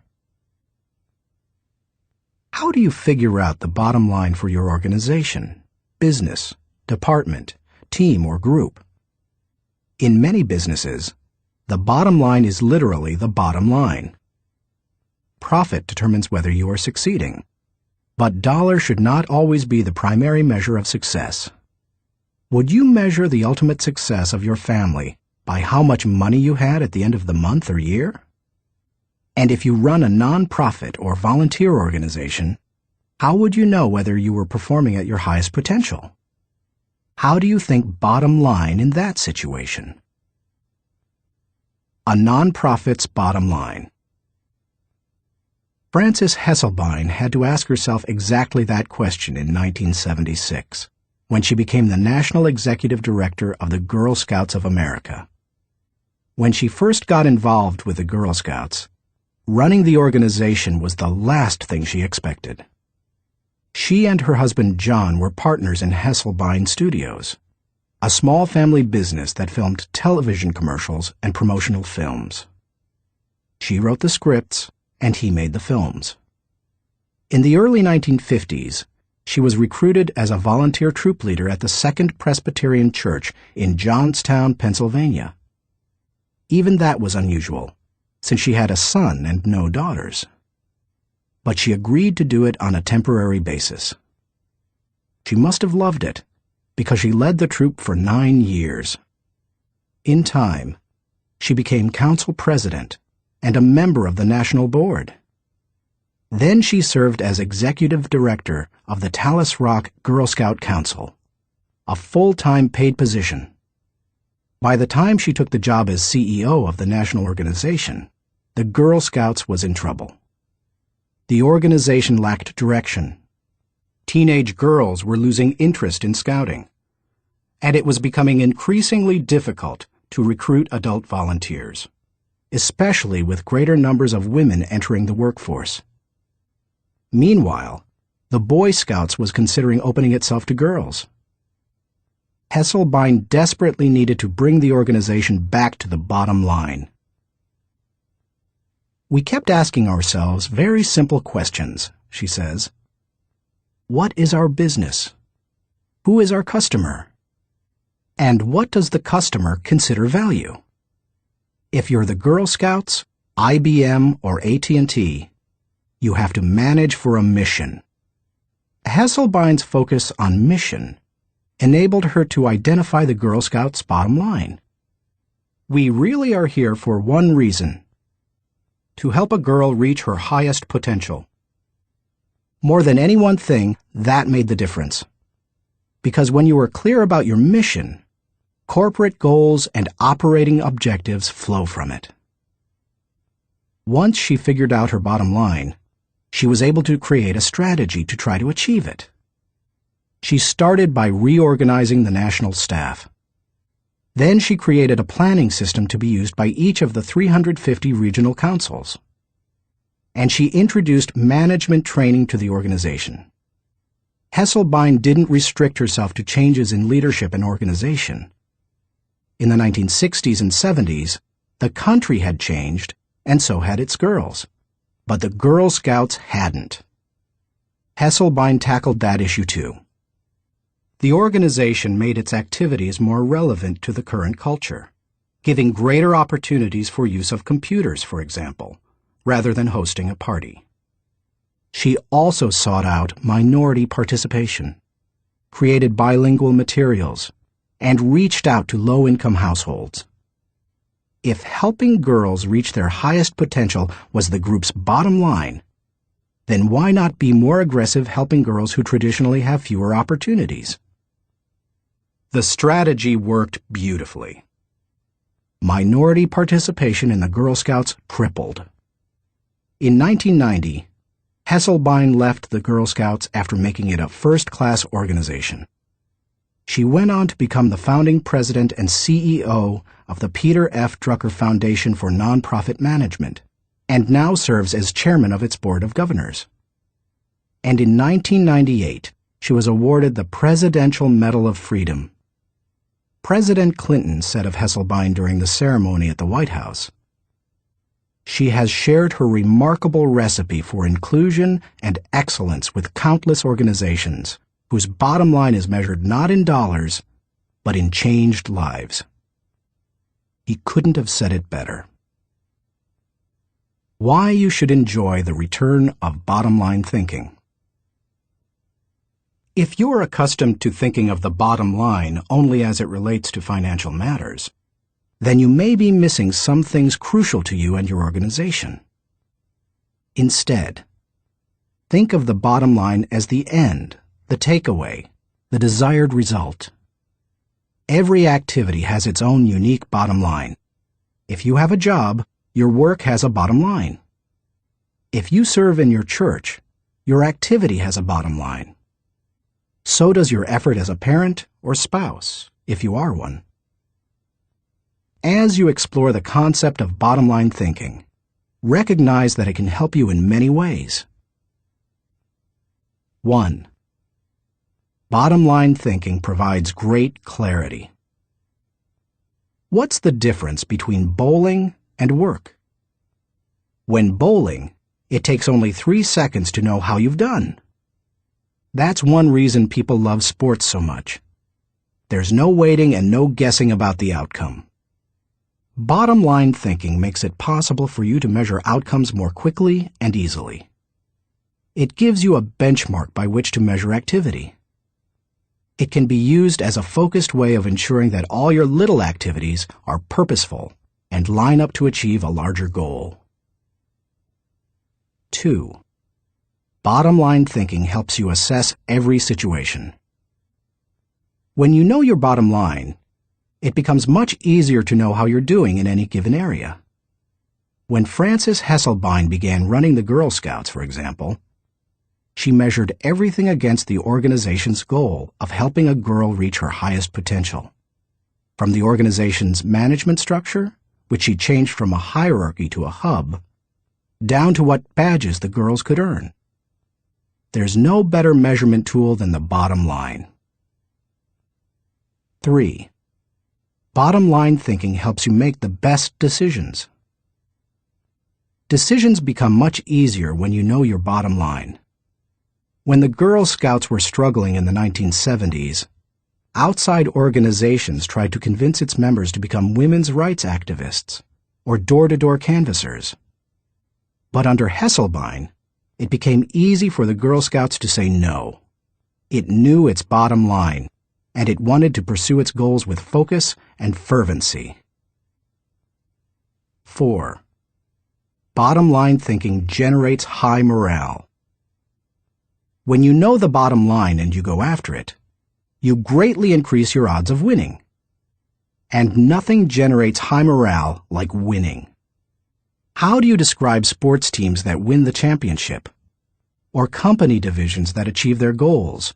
Or volunteers who achieve their mission? They're excited. Hitting the target feels exhilarating, and you can hit it only if you know what it is. 5. Bottom-line thinking ensures your future. If you want to be successful tomorrow, you need to think bottom line today. That's what Frances Hesselbein did, and she turned the Girl Scouts around.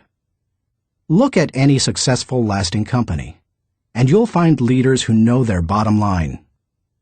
They make their decisions, allocate their resources, hire their people, and structure their organization to achieve that bottom line. How to enjoy the return of bottom-line thinking. It isn't hard to see the value of the bottom line. Most people would agree that bottom-line thinking has a high return.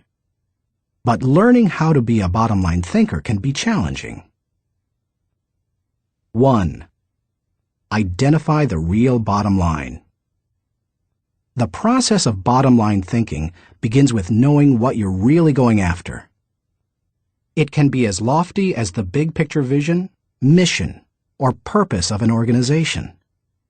Or it can be as focused as what you want to accomplish on a particular project.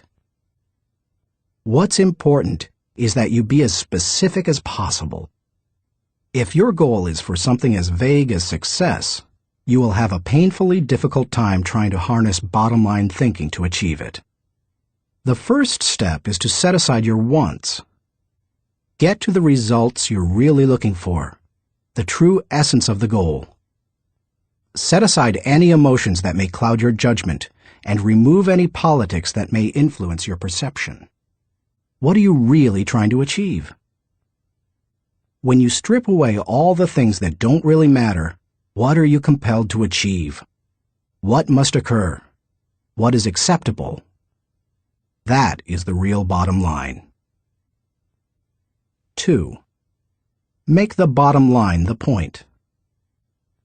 Have you ever been in a conversation with someone whose intention seemed other than stated? Sometimes the situation reflects intentional deception, but it can also occur when the person doesn't know his own bottom line. The same thing happens in companies. Sometimes, for example, an idealistically stated mission and the real bottom line don't jibe. Purpose and profits compete. Earlier, I quoted George W. Merck, who stated, "We try never to forget that medicine is for the people. It is not for the profits. The profits follow, and if we have remembered that, they have never failed to appear." He probably made that statement to remind those in his organization that profits serve purpose. They don't compete with it. If making a profit were the real bottom line, and helping people merely provided the means for achieving it, then the company would suffer. Its attention would be divided, and it would neither help people as well as it could, nor make as much profit as it desired. 3. Create a strategic plan to achieve the bottom line. Bottom line thinking achieves results. Therefore, it naturally follows that any plans that flow out of such thinking must tie directly to the bottom line. And there can be only one, not two or three. Once the bottom line has been determined, a strategy must be created to achieve it. In organizations, that often means identifying the core elements or functions that must operate properly to achieve the bottom line. This is the leader's responsibility. The important thing is that when the bottom line of each activity is achieved, then the bottom line is achieved. If the sum of the smaller goals doesn't add up to the real bottom line, then either your strategy is flawed or you've not identified your real bottom line. 4. Align team members with the bottom line.